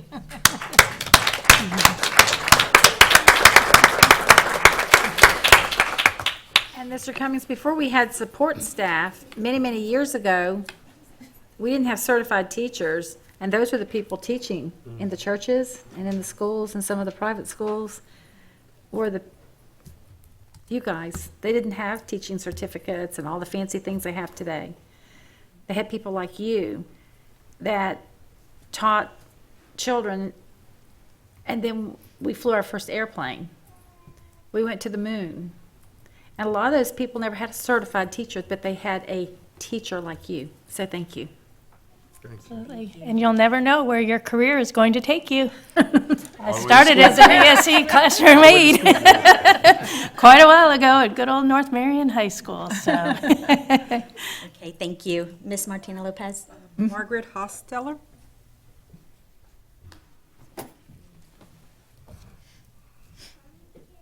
How long were you a teacher after a pit? Good evening, Mrs. King, Dr. Mayer, school board members, Mr. Gibbs, Ms. Martina Lopez.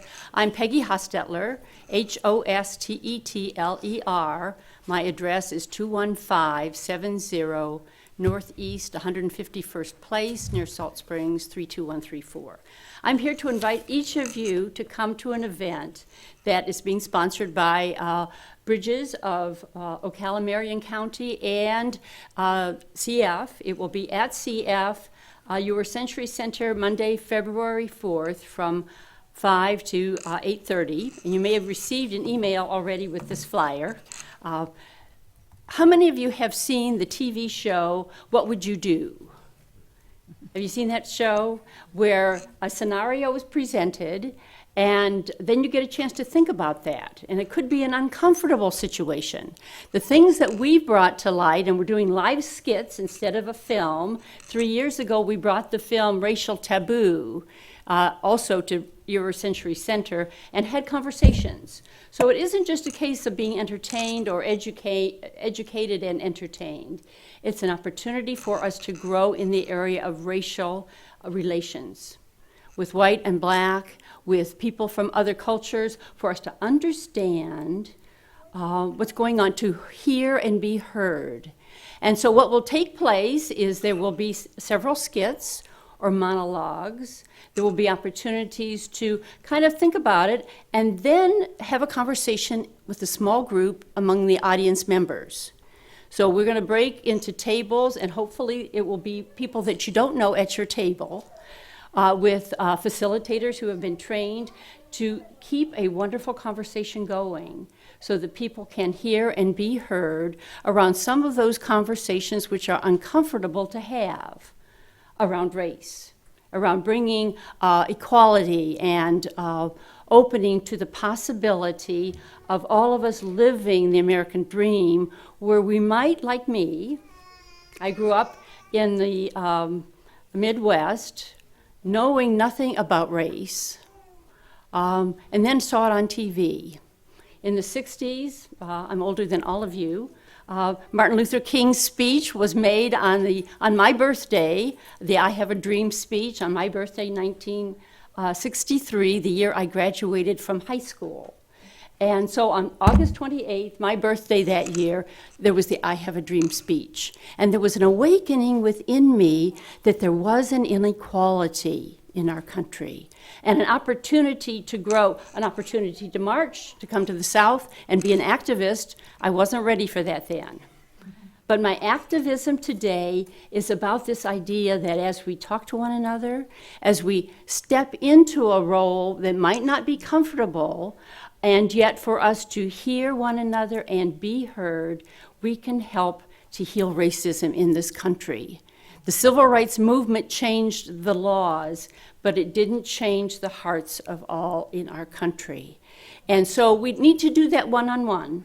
We need to take an opportunity in a setting that's safe, such as will be in that room that night, and hopefully we'll have more than 300, as we did at our event 3 years ago, in that room, and then in small groups talk about race. Talk about race, learn to talk about race in ways that make it comfortable in our day-to-day living from that point forward.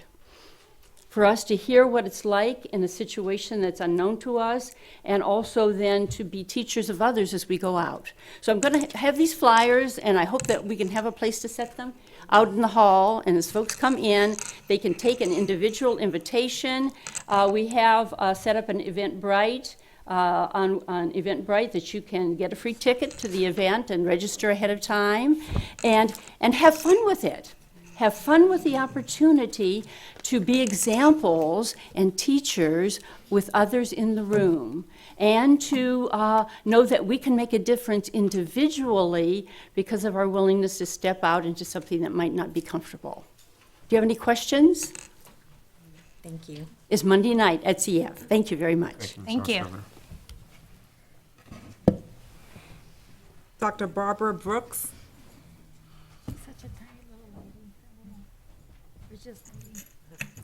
Greetings, I am Dr. Barbara J. Brooks, President of Ramal Education and Social Services Incorporated.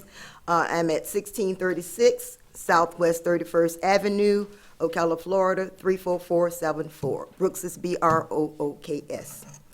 My presentation before the board today is to, number one, Question the service struggling students are receiving by the Marion County Public Schools. 2, highlight the services students are receiving in the community with suggested models of partnerships and collaboration with Marion County Public Schools. A school board member has on more than one occasion questioned the Black community regarding tutoring Evergreen Elementary School students. Her question prompted me to look further into the larger issue of the elected and paid personnel who are charged with the responsibility and the accountability of ensuring the success of all students in Marion County Public Schools.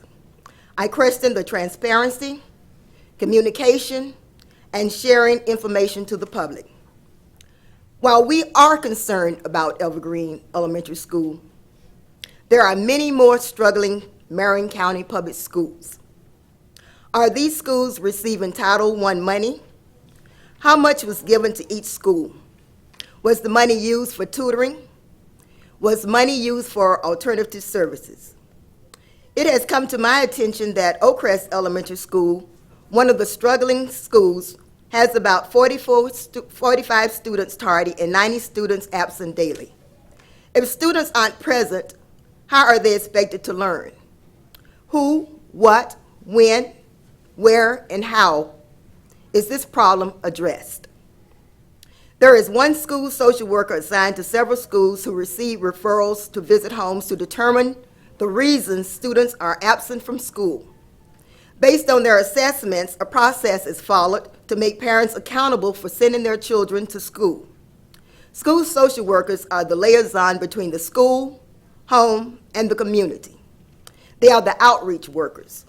I suggest each struggling school receive one assigned school social worker and assistant school social worker to engage parents, conduct small groups, and other supportive services. We in the Black community have a history of educating, supporting, and providing services that were denied by the larger community. For your awareness, allow me to highlight some of these organizations. The NAACP Youth Council has an EXO program, one of the programs that guides and supports students in STEM, humanities, and drama. These students compete with students throughout the United States for college scholarships. Students from Marion County have received full 4-year scholarships. We have churches in our community that provide opportunities for education, leadership training, and service. Bridge to Hope is an organization that partners with Ocala Housing Authority. This organization provides academic and enrichment services in Deer Run Apartment Complex. Deer Run is in the Crest Elementary School District. Boys and Girls Club of Marion County. In addition to tutoring, this organization provides gardening, healthy eating, and fitness training. Parkside Gardens Apartment Complex. Each school day, the students in this complex have an opportunity to receive a snack and tutoring in the complex community center. In addition, volunteers bring inspirational messages to the students. An example, we even had soccer coaches that came from South America that brought inspirational speeches to the students. We've had storytellers. There are sororities and fraternities that provide tutoring, enrichment programs, and scholarships. Ramal Education and Social Services provide tutoring, financial literacy seminars, scholarships, and community advocacy. The success of students depend on more than just what they receive from Marion County Public Schools. It is imperative that the home, church, business, and nonprofit organizations are included. There are models for effective school relationships. I heard a superintendent once who came from a different school district that intentionally and strategically planned community monthly meetings. The relationships that were established supported the schools and the students and provided additional services. This another model of partnerships last summer, Ramal Education and Social Services Incorporated provided the academic program for the Boys and Girls Club. Okay, my time is up. Sorry. Thank you. Nice long list. Thank you, Dr. Brooks. Thank you. Thank you. Ms. Yvette Moreno?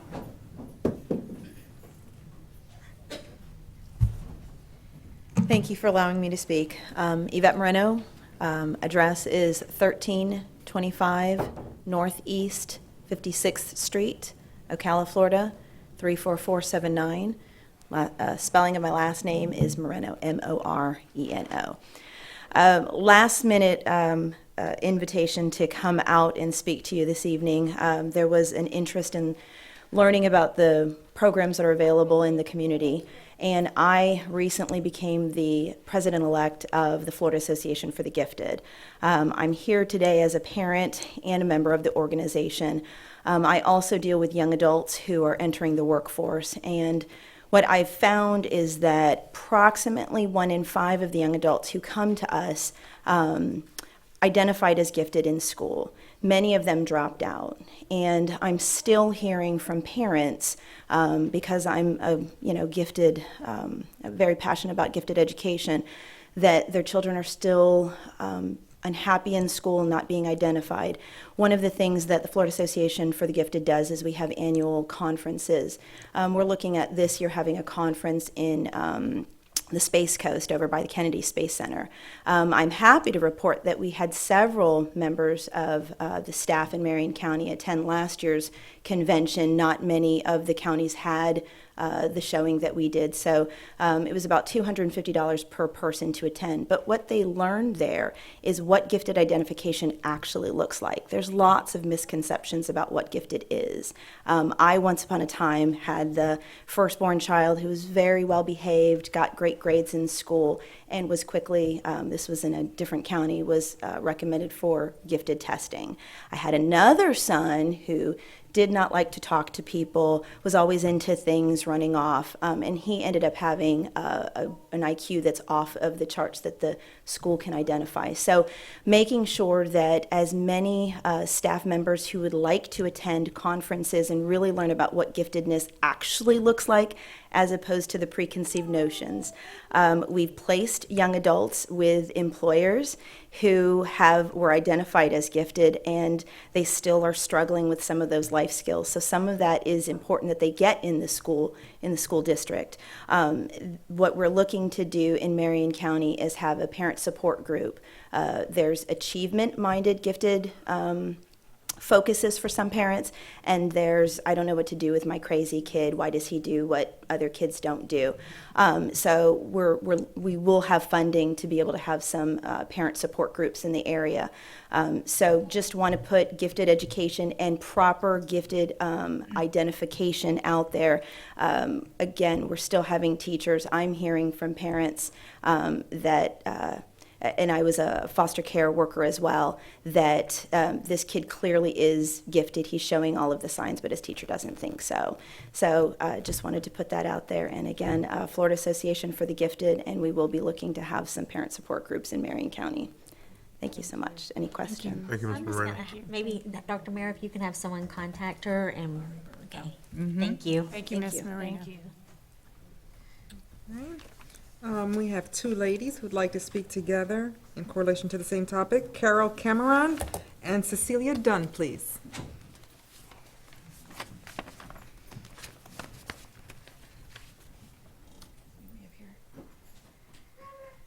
Okay, Carol Cameron, C-A-M-E-R-O-N, 3490 Southeast 22nd Avenue, Ocala, 34471. I'm a teacher at Saddlewood Elementary.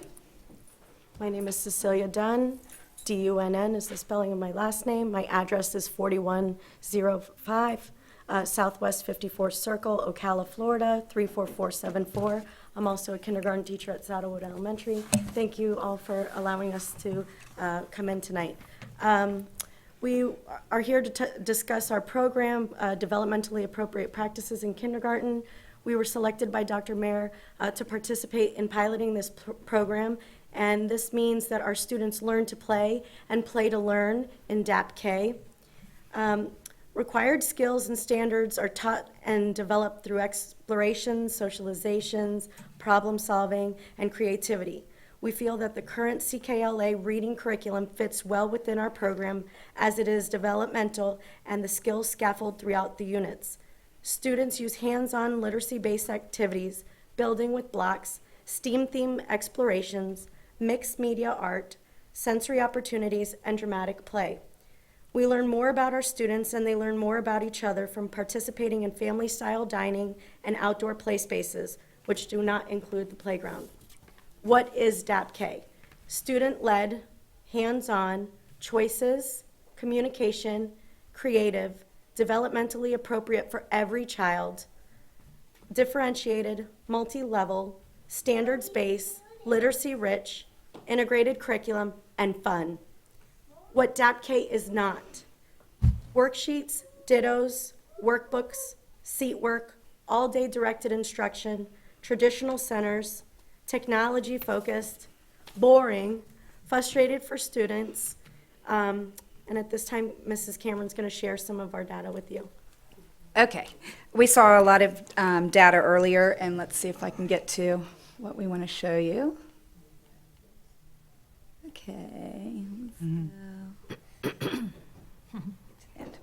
Okay, so we're going to talk about data in just a minute, but I wanted to say that our students have demonstrated huge learning gains. Can you get to where it's at? With the majority of them showing a year's worth of growth at the mid-year point. We just finished our iReady assessments last week, as well as everyone else, which you were hearing about earlier. So almost all of our students in both of our classes are showing a year's worth of growth already at the midpoint of the year. Even the students that came in below grade level have shown significant gains in both reading and math. We also incorporate the use of developmental learning scales, which include products from easel painting, crayon and marker, writing, block building, cutting, and bead stringing. When you look at the artifacts from August to January, you're able to see the developmental progression that each student is making. And I think that was on an earlier slide. But this is the growth for math and for language arts. Another thing that we have to look at is the decrease in behavior issues and referrals in both of our classes. The decline of play in recent years is linked to ADHD, behavioral problems, and stunted social, cognitive, and creative growth. Our students love school, they're well adjusted, and they get along with each other, and that's really important. The decrease in behavior issues is huge. This data proves that DAPK works. Wouldn't you like your child or grandchild to be a part of some of the things that you saw on the screen? Every child deserves a chance to play in kindergarten and develop a love of learning. We need you to believe that what we are doing is right for kids. It will take funding to put dramatic play furniture, easels, blocks, and other equipment back into some of the classrooms where it has disappeared or was taken away many years ago. There's currently a plan in the works for expanding DAPK into all 3 areas of the district over the next year. Right now, we are the only 2 that are piloting this program, so we would like to see it expanded next year. Dr. Mayer, Liz Fields, Sarah Lucas, Jen Beck, Mrs. Dunn, and I are asking the board for your support in the implementation of DAPK throughout the county. We're excited about sharing DAPK with other kindergarten teachers. We would like to invite all of you all to come visit us and see what DAPK is all about. I'm going to leave you with a quote by O. Fred Donaldson. Children learn as they play. More importantly, in play, children learn how to learn. Thank you for your time. We'd also like to thank all of you and Kevin Christian for our little slideshow, and also the administration at our school, Mrs. Lapira and Dr. Smithies, for supporting us in everything we do. So, Thank you. and Dr. Mayer for believing in us as well. Thank you, Ms. Cameron, Ms. Dunn. Thank you. Thank you so much. Is that it? Keep us posted And you on had that. 3 seconds left there, Ms. Cameron. Questions? Any questions? 1 second. No? I just thank you. I know in some of our highest ranked countries, like Finland, and they don't even start school till they're 7. Those children just play, play, play. And because sometimes I think the American children are burned out. By the time they get to 2nd grade, they're just burned out. And because it's not fun. And so the play-in, I think, is so important. We agree. We'd love to have you come visit. Thank you. I will. Thank you. Do we have another speaker? One more. We have Miss Tiana Green. Greetings, board. Thank you for having me. I'm Tiana Green. I'm the president of the NAACP, and our address is 1629 Northwest 4th Street, Ocala 34475. My last name is spelled Greene. Okay. The NAACP Marion County branch expressed concerns regarding the statements one of the board members made regarding the participation of the NAACP, the community, and Ms. Narvella Haynes regarding Evergreen Elementary. In response to the concern and commitment to ensure that the community is held accountable, we have called upon various community leaders and organizations to join us tonight to provide an overview of the work, efforts to improve the health and education in the community, which you heard some of those tonight. On January the 9th, 2018, we delivered and read a statement to this board regarding the decision to close Evergreen Elementary. We subsequently followed our statement with a letter of concern to the Commissioner of Education, Pam Stewart, outlining policies that we believe contributed to the failure of Evergreen Elementary. We also held a town hall meeting in which interested school board members attended, provided the community a snapshot of Evergreen and how the current policies related to this school and others are creating a direct link to the school to prison pipeline. During this time, we also requested interest persons in churches to step up to host Saturday schools and tutoring sessions and to assist all students in Marion County, specifically Evergreen Elementary. Thank you to Narvella Haynes and Pastor Eric Cummings, who accepted the challenge and hosted a Saturday school at New Zion MB Church, despite not being provided student academic data needed to tailor the program to fit the needs of the students, a necessary component to achieve optimal success. We have followed our plan by hosting town hall meetings, organized an educational task force, meeting with the school superintendent, as well as Florida Chancellor of Education, informing the community about school meetings. And this short list is the efforts that we have undertaken, not just as a requirement of the community, but as a component of the community. In the statement that was made, there were questions that questioned the efforts and commitment of the branch. But we asked the following questions to the board and others as to what steps have been taken to address the concerns outlined in our letter last year. What steps have the superintendent taken to reassign high-qualified teachers from Madison Street, Dr. N.H. Jones, and other top-performing elementary schools to Evergreen Elementary, Crest Elementary, Wamita, and the other 10 turnaround schools? Did the board ensure that the selected external operator assigned to Evergreen have a proven record of success when working with students whose demographic mirrors Evergreen?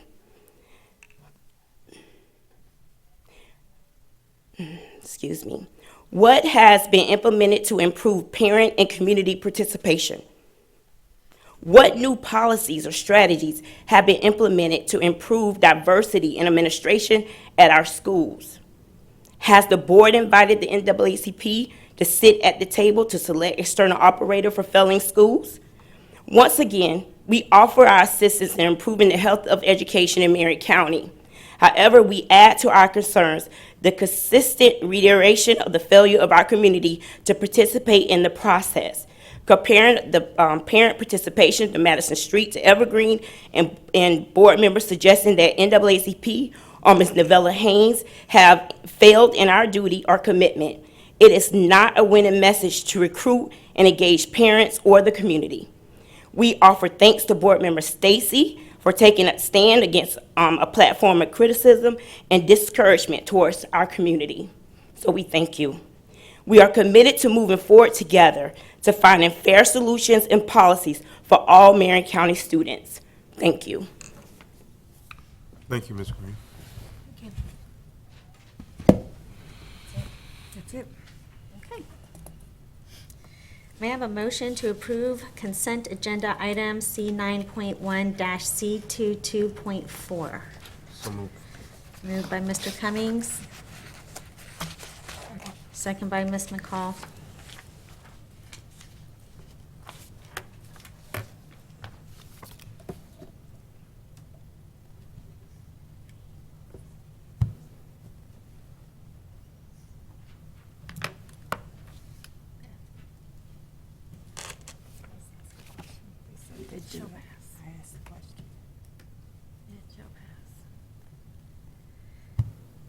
Is it open? Did you guys receive it? I don't have it. I don't have it. You just want me to move forward? Just give me a verbal. Okay, all those in favor signify by saying aye. Aye. And the motion passed 5-0.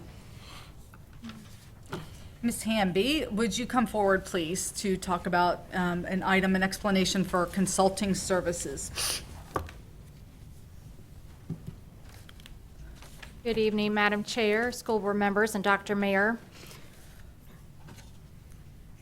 So the item on the agenda was, I was asked last month to render payment for services that were performed by Dr. Pamela Phelps, and that began in 2016 through 2017, so that school year. So I was not in this position at that time. I joined the district office in July of 2017. So when I was given that message to make sure that she received payment, then I went back to receive the information, her scope of work of what she had done with the district. Because I was not involved in that situation and in her scope of work, because my work with Dr. Phelps has been with the SIG-4 grant. She has had a contract with us for the 2017-18 school year and also this school year. And that is funded through the School Improvement Grant Cohort 4. And if you were at the Community Assessment Team meeting, we gave a report on that. So, so it's my understanding you have questions regarding the item that's on the agenda? I had questions because these services were rendered in 2016, 2017, and now they're just coming before us to be paid. It's customarily, it comes before the board, we approve it, and then you receive the services. In this case, they've already happened. I just I know we need to be transparent, and I wanted to make you guys aware and have a good understanding of what had happened, and make a decision if we should move forward or not. I mean, From it's already. From my understanding of it, the approval for this payment or these services were prior to or with an anticipation of getting a SIG-4 grant, correct? No, well, the SIG-4 grant was 2017-18. We were anticipating getting the grant, and that's how we were going to pay Ms. Phelps this money. Am I correct? I wasn't in the position at that time to know. I mean, When you say we, the Or board was not the aware. schools- the school system, Right, I the was district, the the superintendent. The board was not aware of this happening. Right.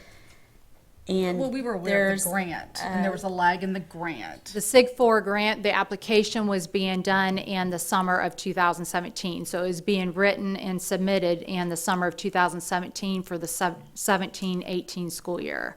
And did the board ever approve these services? No, this is what we're doing now, 2 years later. So since that time, Ms. Phelps has been working, doing these services, correct?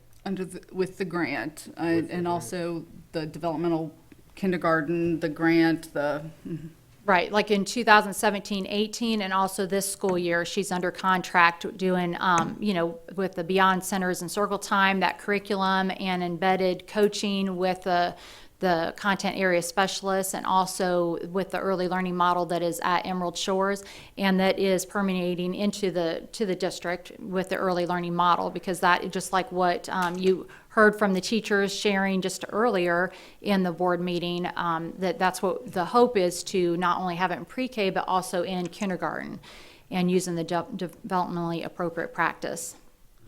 So the grant, we did get the grant.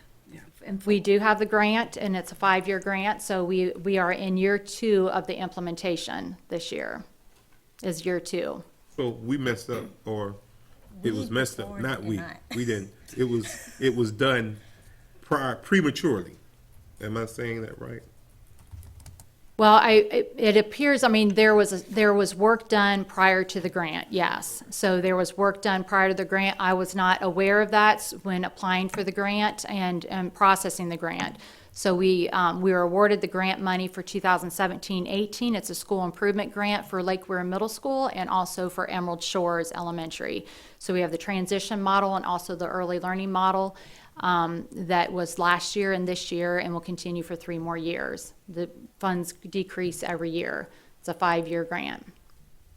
So where's the money coming from to pay this? Is it coming from the grant now that we have it, or? It would come from, Yep. that's good. Thank you. Lisa would be able to speak to that. Good evening. We need our financial advisor. Good evening. To answer your question, that would come from the general fund operating to pay for that. I think the anticipation, or my understanding of what happened, is that her services were going to be written into the grant, but it was approved later than what was anticipated. So this sort of got left out of the grant application because the services occurred before we got approval, if that makes sense. So they were writing the grant to include the services, but when the grant was finally approved, it was after the services had occurred. So at that point, the services had been performed. We owe the money, but inadvertently it was not submitted to the board for approval. I don't know how else to say it, but Already paid it. we have not paid it, but she had already performed the services. So how can we not pay it and it go on this long without getting some real past dues? I think there has been a request for payment, but in the meantime, we have gone into 2 different contracts with this particular vendor, and I'm sure she has the expectation of being paid. And this is the vendor that's responsible for putting developmentally appropriate practices into play in Marion County Public Schools. That's the Beyond Centers and Circle Time, and the presentation that we just saw with Ms. Cameron, the 2 kindergarten teachers from Saddlewood. Is this the person that is bringing that model into this district? She's an early learning consultant, working at Emerald Shores and also with the content area specialists that work across the whole district. So, I just need to own, let me own this. I own this. Kendra, thank you for doing the presentation, but the lapse in the payment with the transition from the previous director of early learning to Kendra, it didn't get paid. And so that ultimately is my responsibility. I own it and I'm sorry. And that's all I can say from this end. So I think we need to pay our vendor, but I am concerned that we are spending money that hasn't been approved or that the grant hasn't been awarded. So I would say moving forward that we are for sure that just does not happen. But the lady did the work, so we need to pay her. But moving forward, we just cannot, unless the board has approved it. and I'm move forward. in complete agreement with Ms. McCall, because you're talking about 53 days at $1,500 per day. That's a lot of For money. a total of $79,500.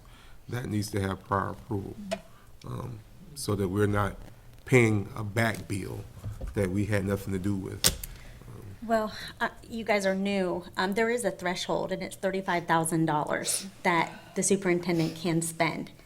So it is, policy that anything above that should be paid. Now, I agree that we should be paying this, And we just can't. but my concern, what if there is? And we're setting precedents a little bit. So it's just, this caught my eye. I wanted to be transparent and you guys fully aware of what you are voting on today. I hope that this does not ever happen again. It's brought to our attention. It's a lot of money. So it's on the record now that this won't happen again. Right. And I would like to say, just mistakes happen.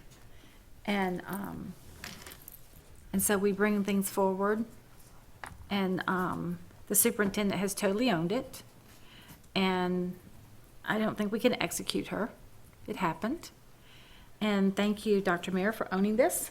And it's just a mistake, as we've all made before. And I think staff, a lot of times, a lot of these things, sometimes it goes into the hands of staff too, to remind the superintendent, hey, we got to take care of this and stuff. So it's not just the superintendent that dropped the ball on this. I think it's staff also has a part in kind of reminding everybody. It's sometimes we have to double check again to keep things like this from happening in the future. And so I would like staff to be aware that to help us out here when they see something's kind of lagging behind, because we're all in this together.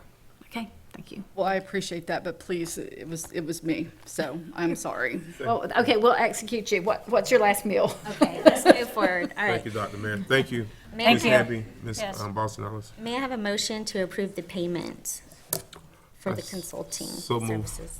That we pay. Moved by Mr. Cummings, seconded by Ms. McCall.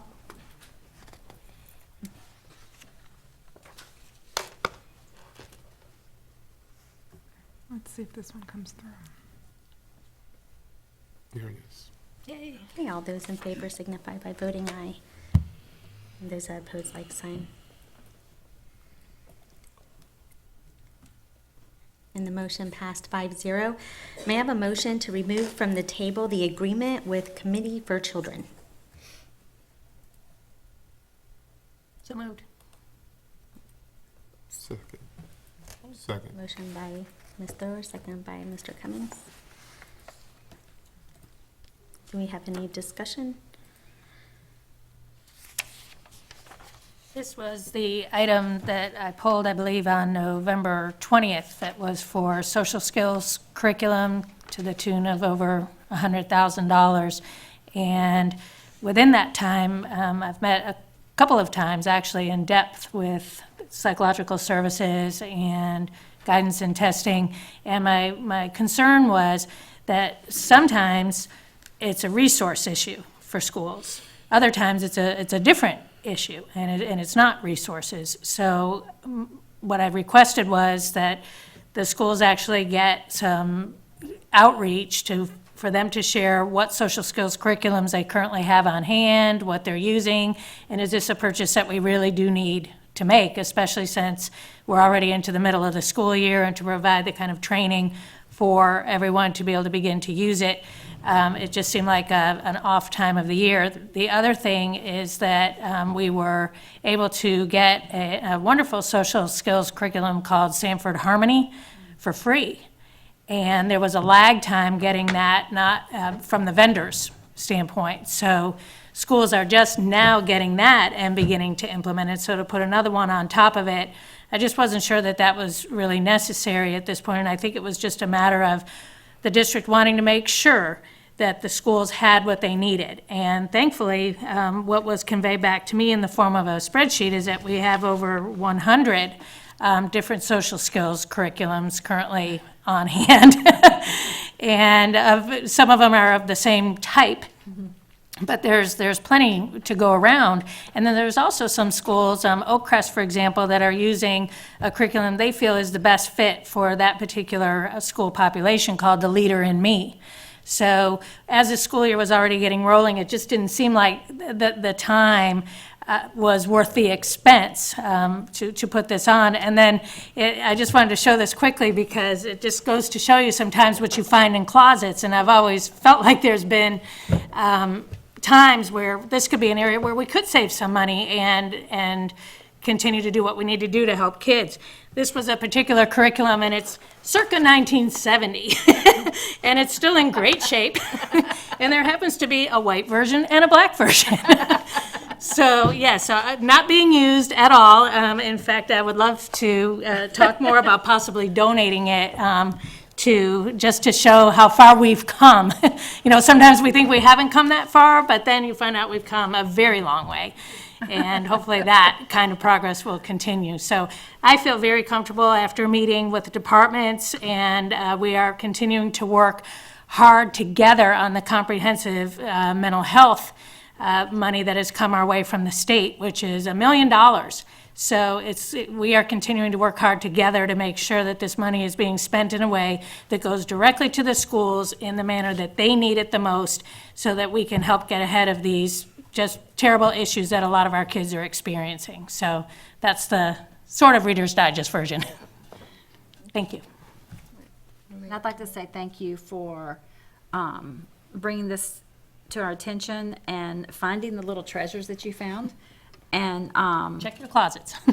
you know, and I think it made a point to the people, the staff, and everybody that, you know, sometimes maybe before we come to the board with some of the stuff, we might better look to see what we've already got, because Ms. Thrower may make a request like this again. So I'd like to thank you for asking everybody just to do some double checking, because the double checking is how we sometimes get ourselves back up to speed. So thanks. And thank you, Mrs. Stacy, and it really is the communication piece. I want to think that everyone has the best intentions for our kids and for their success. And I think sometimes when you have a giant organization with 7,000 employees, people coming and going, sometimes you don't always get the time or take the time to have those targeted conversations. And then you end up learning all kinds of new things and new ways to be helpful. So hopefully this will be one of those. Thank you. Thank you. All right, we ready to vote? Ready to vote. All those in favor signify by saying or voting aye. Aye. And those that oppose, like sign.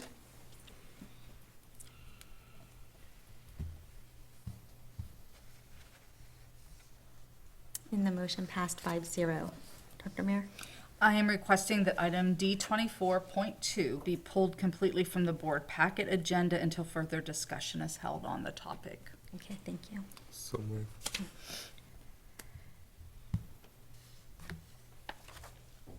Oh, we don't have to vote on that. I didn't think so, and then I got a little confused. I was like, oh. Okay. Thank you. Okay, may I have a motion to approve the following cash or tangible donations that have a total value of $35,653.93. $2,500 to Denellen Middle School from Public Education of Marion County. School supplies valued at $1,083.93 to Fort McCoy School from Public Supermarket at Bellevue Commons. $3,500 to Harborview Elementary School from Mr. Fred Roby. $12,000 to Hillcrest Public School from Marion County Hospital District. $1,000 to Howard Middle School from Florida Healthcare LLC.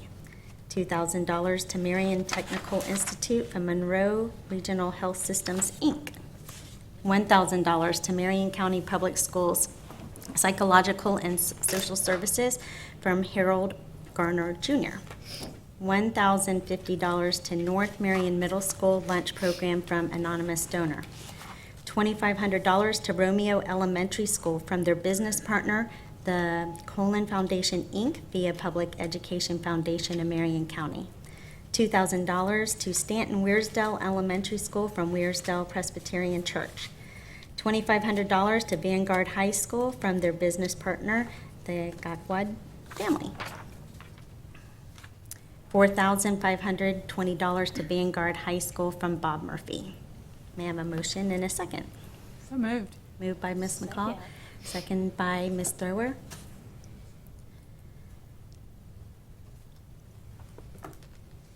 All those in favor signify by voting aye.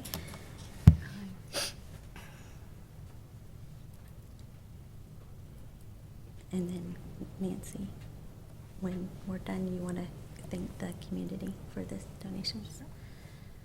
And the motion passed 5-0. Ms. Thrower? It is my pleasure to thank the community for every 2 weeks. We get a number of donations for so many different activities that we can enhance or maybe not be able to do it all, that do the direct support of the community. So on behalf of the whole board and Marion County Public Schools, thank you so much. Thank you. All right, we have 2 special administrative briefing and work sessions are scheduled for Wednesday, January 23rd, 2019 at 9 a.m. The purpose of the work session is to discuss the process of an appointed superintendent. Wednesday, January 30th, 2019 at 9 a.m. The purpose of the work session is to discuss the process of an appointed superintendent and a brief update on school security. The next regular administrative briefing and work session is scheduled for Monday, February 4th, 2019 at 9 a.m. The purpose of this work session is to discuss review of charter school renewal application, special work session, review job descriptions, review of finance budget Evergreen and Ocala Springs zone students, Reddick Collier water update, Fezzen grants for historical buildings, and ESC special policy and procedures. Okay, and Dr. Mayer, we'll begin with you tonight. Comments now? Yes. Okay, give me 1 second. Happy birthday. Thank you. Your birthday is Thursday, so birthdays are a happy thing. So we hope that you enjoy. And enjoy that too. Thank you. With the pink You frosting. got her a prettier one. In a chair. I try to each time I try to outdo the previous one. So, yes, so birthdays are awesome. All right, and Officer Hunt, thanks for being with us tonight. Kids are good. Wife is good. Awesome. Okay, well, it's always good to see you. Thank you so much. So yesterday we had the Martin Luther King event, and I know that you all will be talking about it as well, but I just want to say it was just a beautiful day to be outside and to walk and to to just commune with everyone, so that was great. Earlier tonight, we recognized our Winter Reading Challenge participants, and I just wanted to remind everybody that over spring break, our Reading Challenge over spring break will be for K-12 students. So it'll encompass everyone, and Ms. Dawson, again, is spearheading that, and she's working with Carrie Renfro and Jennifer Leeds, both middle and high school, to put together an exceptional event for our students to stay vested over spring break. And then don't forget as well that April 13th is the next Superintendent's Literacy Festival, and we are so pleased for that to partner with the Marian Literacy Council, and they will be working with us to put on this community event, and more details on that will follow soon. On the beginning of January 10th, 11th, it was, Dr. Grantham and I traveled to Tampa to attend an awards breakfast for the Florida Music Education Association, and we were so pleased to be there to honor Miss McCall as she was given the award for School Board Member of the Year. So that was a great morning and a great event, and we were very proud to be there with you to celebrate your accomplishments, and then also in the keynote to see how many of our folks attended, how many of our music folks attended. And also our Forest High School band leader, he received an award there as well, and Marion County's doing great things, so that was a great event. We are still in the middle of a government shutdown, a federal government shutdown, and I know in the media there's been talk about school lunch programs from different school districts. I want to assure everyone that Ms. Boston Ellis and Ms. Johnson have said that we are great until March. So right now we are good with our school lunch program. We have no worries, and we will keep you updated if everything changes. And as of today, we still just have that one grant that's held up, that CDL grant. While we're obviously concerned, upset that we have the one grant, at least it's only the one grant. So I wanted to let you know about that. Our middle schools went ahead and went to DC last week, and they didn't have a problem. There was some adjustment from the company, the tour company, Educational Tours. They had to adjust one visit, one stop, but the students got to fully participate when they went, so that was great as well. We've had district staff joined by Reverend Cummings. We've had great productive meetings with our local law enforcement. As we move forward with this next budget cycle and funding all of the initiatives for school safety that we do need to fund, just to let the public know that these meetings have been very, very productive, and we thank Reverend Cummings for joining us with each agency. And as we move forward and we are rescheduled those the north side meetings for the rezoning, and just let us know so that we can provide that same level of support, and we're ready to do that. Last week, I attended the first state board meeting with our new commissioner, Commissioner Corcoran, and I know that he and his staff are watching, and I want to say to his administrative assistant, Karen Dennis, she's a rock star, and his chief of staff, Alex Kelly, both, thank you both very much for arranging so that I would have some time to speak with him. He wasn't as familiar with us as a district as he was with what we were doing with our textbooks, and so I thanked him for that. We had some discussion about that, but the majority of our discussion was on the level of our choice programs that we have, as we know that that is a great passion of both our new governor and of the commissioner, choice. And to be able to fill him in like Mr. Vianello did at the beginning of our meeting on the magnitude of our choices. And so a invitation to him was extended to come visit and see this work. And he took that invitation, and Miss Wright, my assistant, is working with Miss Dennis to arrange that as we speak. And so we look forward to him visiting. That meeting also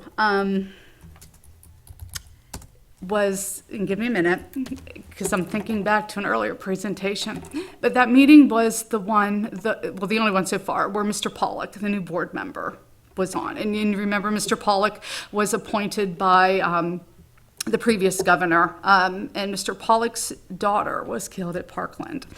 And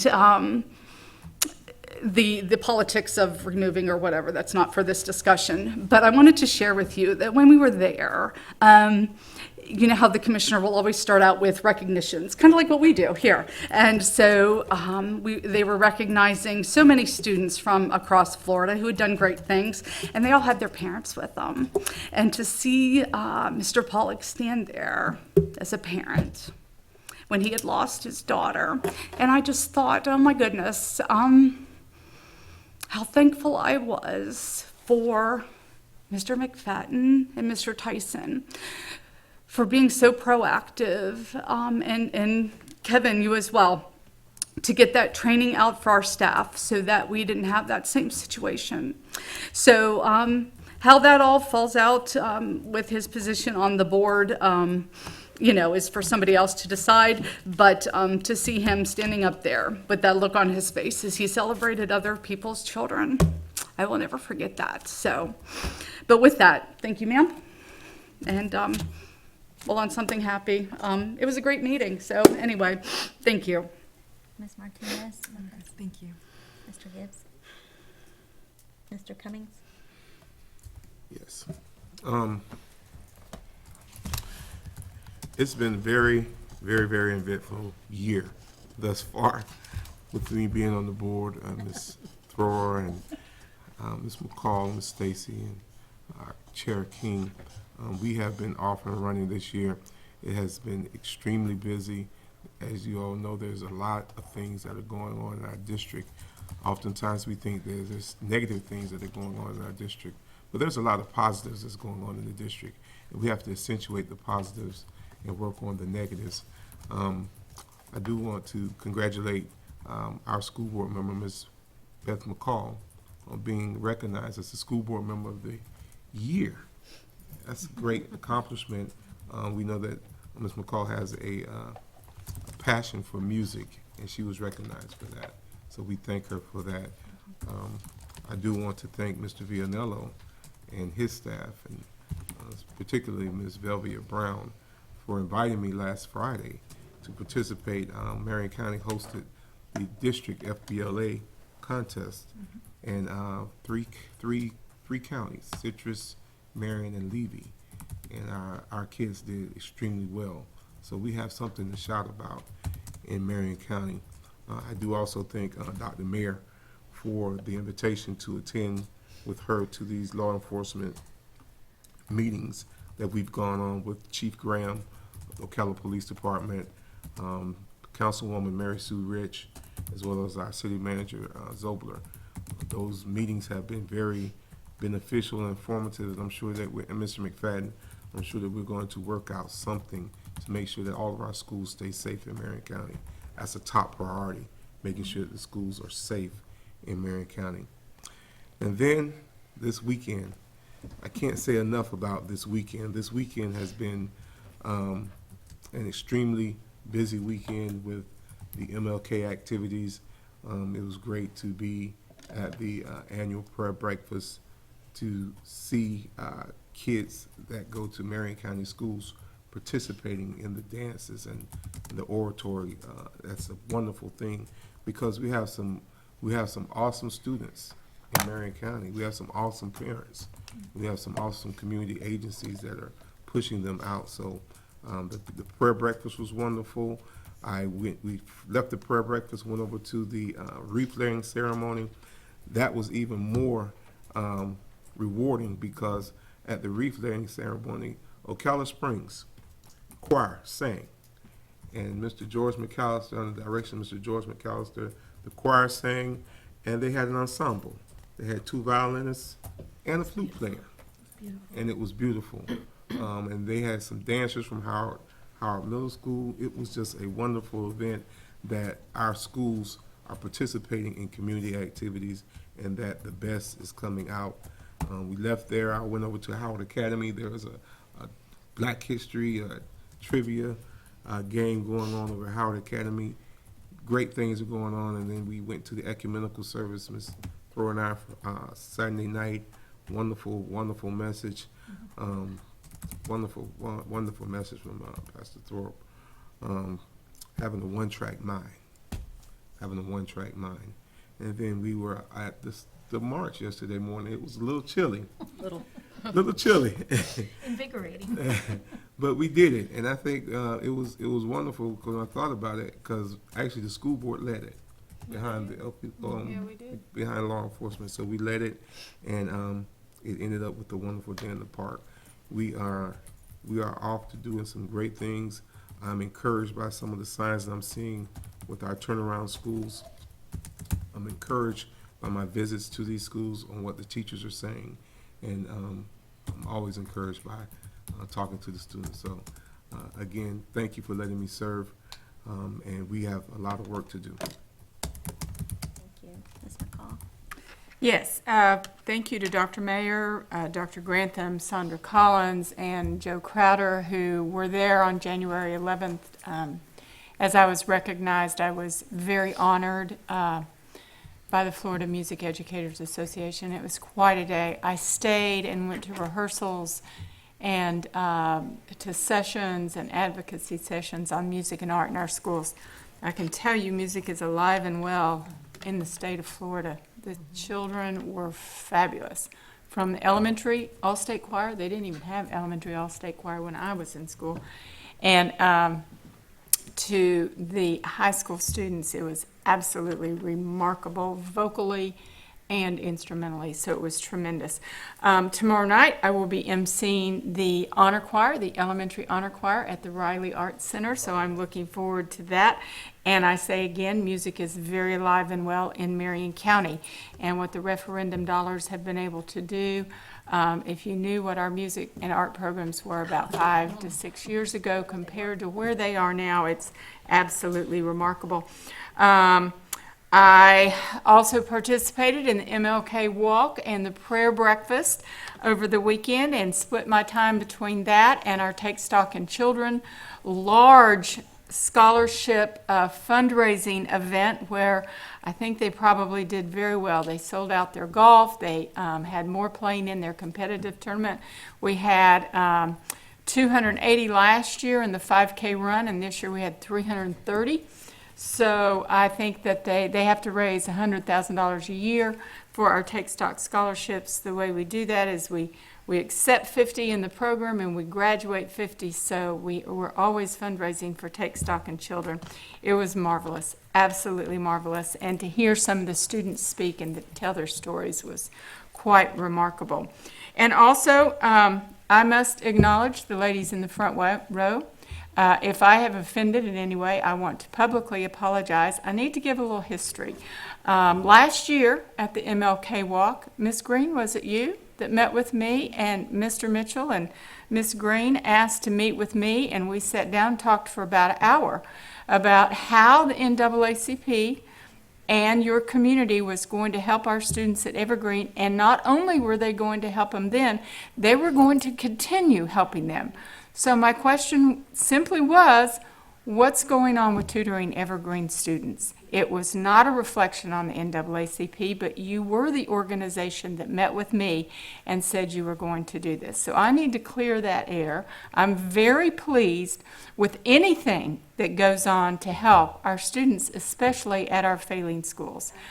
And I know that at Crest Elementary, they've got a church involved with them. I helped get the Junior League very involved with them to provide some tutoring and some supplies. So if I offended, I apologize. I strictly wanted to know, because you made the statement that you would continue with our kids, tutoring our kids, my question was, what's going on with that? So I have cleared the air on that. I would be interested in any tutoring programs that are going on. If we don't know they're happening, we can't talk good things about them. Thank you. Ms. Stacy? And I would like to say, just a few weeks ago, I was on a conference call, the State School Board Association. I belong to our executive board, for which I am on the executive board, had a conference call with Mr. Pollock. And he shared how he came about, he shared with us on that conference call, how he came about feeling the way he did for why he wanted the armed people in our schools to help our children. And it was really an interesting phone call. I'd say we probably spoke with him about a half hour. And so we did enjoy that. And I did get an inside look at his heart and where he's coming from, that to just do everything we can to keep our schools safe, and he is definitely supports the arming of people. He knows that would have saved his daughter that day. And so I also attended the Martin Luther King event yesterday. I cannot walk the walk. I have 3 torn meniscus in my right knee. But so I got there early and visited around with people that I knew in the community and just kind of waited for you walkers to get there. Since It took us 24 minutes from the time we left to the time we got there. 24 minutes. Y'all were rocking. And so, but I enjoyed, visiting around with everybody while I was waiting for y'all to get there with my lame bum knee. So, but it was a great day, and it's so nice. It's a shame that we only get to see one another once a year, because so many of the people that I saw there, some of them my children went to school with. My children, they're now retired teachers from some of the schools that my kids went to, and they asked me about my kids. We need to really get together more often somehow with a community event of some kind. Once a year is just not really enough. I think we need to plan something twice a year to start, maybe quarterly or something, or 3 times a year, where we just kind of get to hear one another's hearts. And I think that would be a really great place to start, that would encourage our parents to, and I have volunteered to come and speak with the pastors about my ideas of a parenting program, and teaching parents how to navigate the system because they just don't know how. And those kind of things where we could address those issues, in a large group, maybe one of your larger churches, or maybe one of the churches on the east side of town, one of the larger churches, get to maybe First Baptist or something. It's really a big church. They can take care of all of us, and we can all just go and maybe sing and have some choirs and just have a really good time together. So, thank you. I just asked Ms. King, could I make another statement briefly? Because if I didn't do it, it would be bothering me when I got home. In the spirit of this being, we just celebrated Dr. King's holiday, birthday, I do want to read something I wrote last night after I got home. And I was just thinking, and I'll just read you a brief excerpt of it. Dr. King's life was dedicated to service and making things better for others. This dedication was for more than just a weekend or a day, but his dedication to the cause was something that consumed him daily. We should all challenge ourselves to make things better for others. We should strive to not just do acts of kindness on the holiday, but every day. We should strive to not just do acts of service on a holiday, but every day. So let us move toward that place that Dr. King dreamed of, a place where we're not judged by the color of our skin, but by the content of our character. That place of true equality where all men are free. That place where peace, love, and equality will be a natural part of our lives. Let us move toward that place that Dr. King dreamed of. And I say amen. Right. So let's plan something for Marion County. I mean, why don't we just keep talking about it? Let's do it. And so, You're in charge, Ms. Stacy. let's do this. Let's get a big church or a big building or something. And I don't know that the parents want to come to the school to have this, though. I don't know. Maybe they do. Y'all, what do y'all think? I don't know. Well, I'll talk to some people, see where we can get together. Because I'd like the kids to be involved. And because, you know, when I go to the Martin Luther King event every single year, I just don't see the diversity I'd like to see there. That it kind of is a thing for the West Side, you know? And I don't think we just have to get together once a year. I think we need, as a community, we've got the big the southeastern pavilion out here. What do we call it? The livestock pavilion. Yeah, we got some places we can do something. So I want to get with some people and let's start planning something. Have some speakers and have the youth come and, you know, besides just on Martin Luther King Day. So it can be everybody's day too. Okay, thank you. Ms. Thrower? Yes, gosh, it seems like a long time since our last school board meeting because there's been so much going on. And I just want to start first by acknowledging my mom, and she's in the back there. Hi, Mom. Yes, and my mom had many years of service in the public school system up where we came from, so it's really great to have her as a sounding board, and just I'm very blessed to have the parents that I have. So just wanted to start by saying that the MLK whole weekend was incredible and made me think back on, I think it was probably the early 90s when I went to my first one, and I got to march with the folks Calvis Jones from the Skill Day Center, and that was a year, and I thought this was a great idea because they had a tractor and a hay wagon, like a flatbed wagon, for people that couldn't make the walk. And I had a friend with me that was in her late 70s, so she was able to benefit from that. But it's always an incredible, I think the march is the part that I like the most.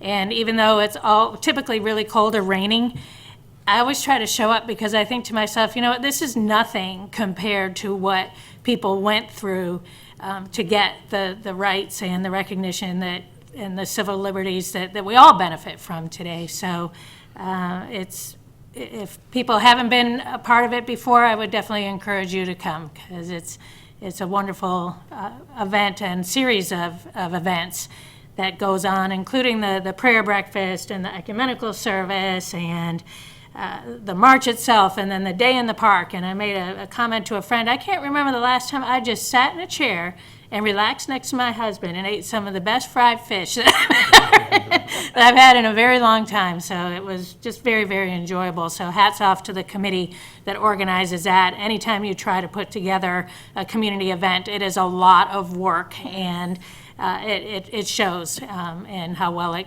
comes off every single year. And just a few highlights. I think we're finding our feet as a board.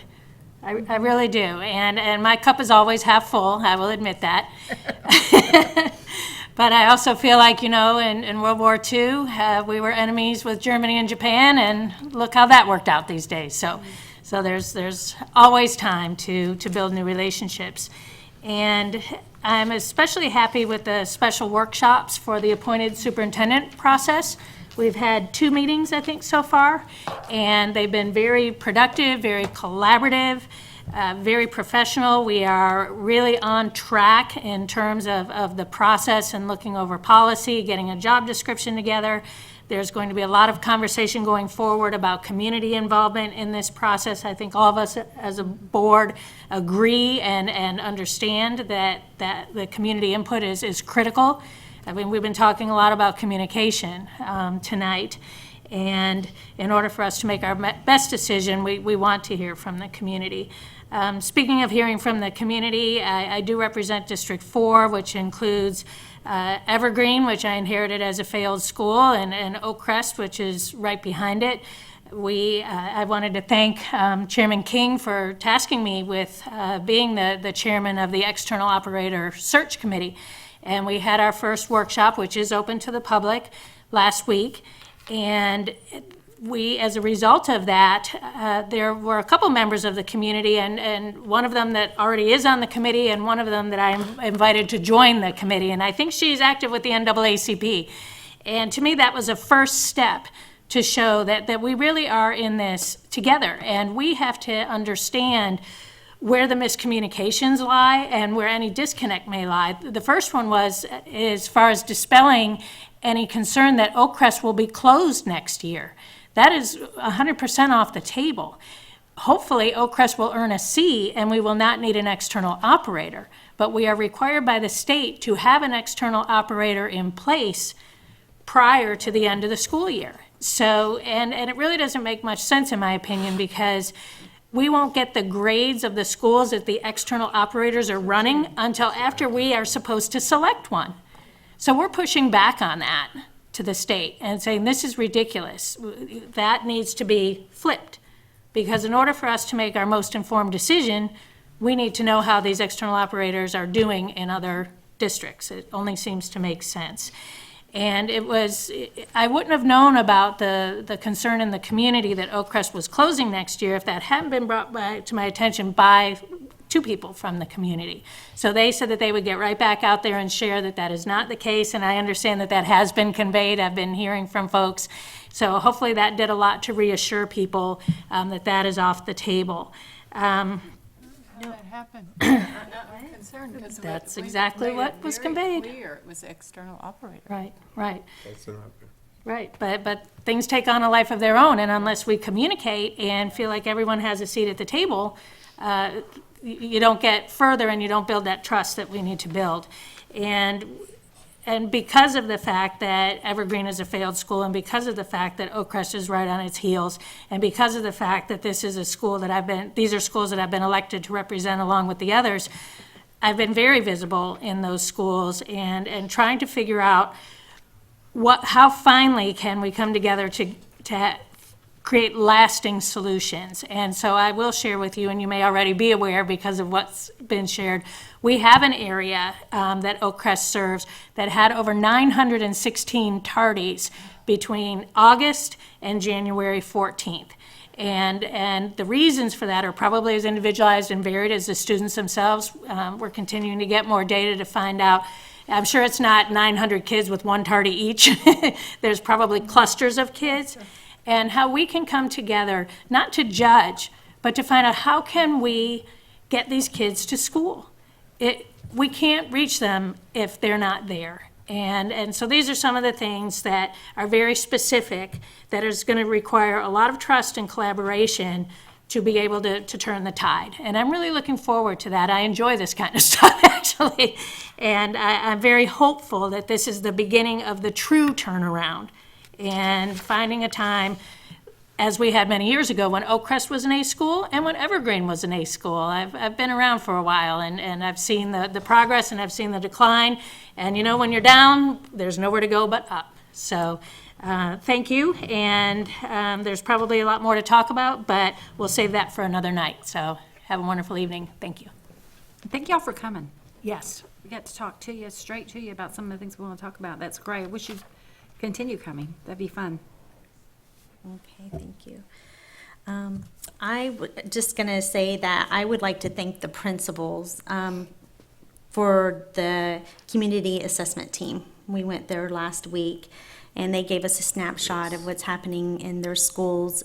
And it was just probably a 5, or it ran over a little bit, presentation, but they came at the end of their busy days, and it was well prepared, and I just want to take a moment to acknowledge them.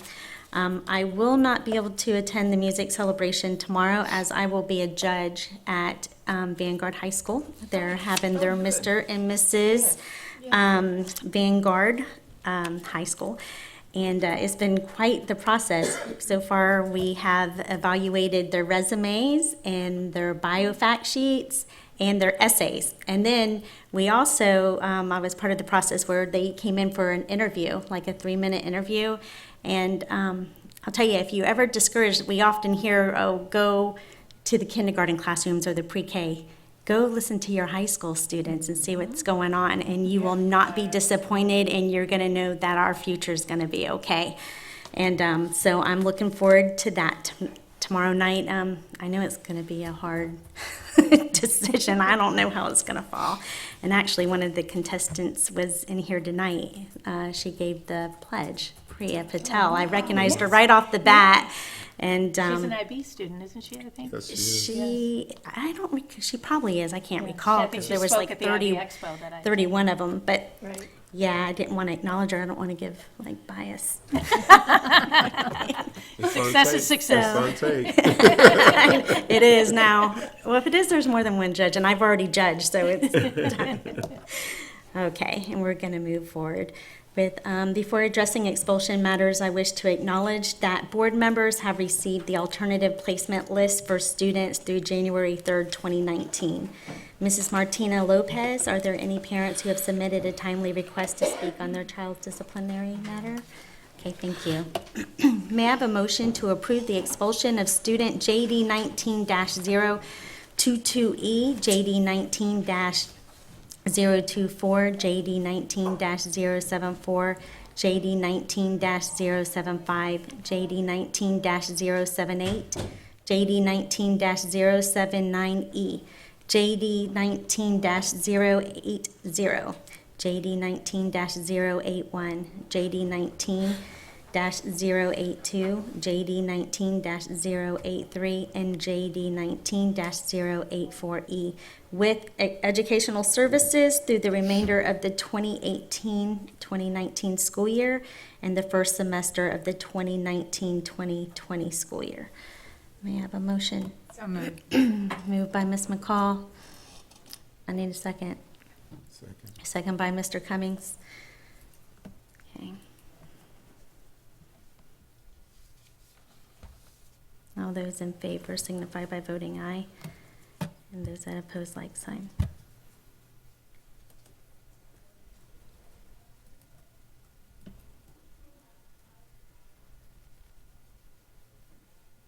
And the motion passed 5-0. May I have a motion to approve the expulsion of student JD 19-085 without educational services through the remainder of the 2018-2019 school year and the first semester of the 2019-2020 school year? So moved. Moved by Mr. Cummings, seconded by Ms. McCall.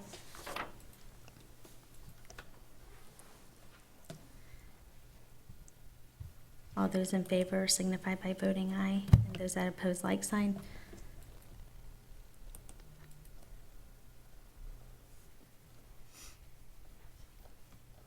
And the motion passed 5-0.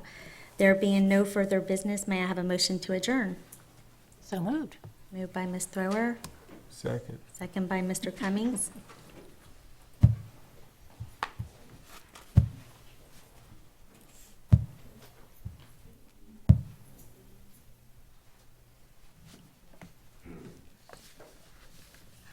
All those in favor signify by voting aye, and those that oppose, like sign.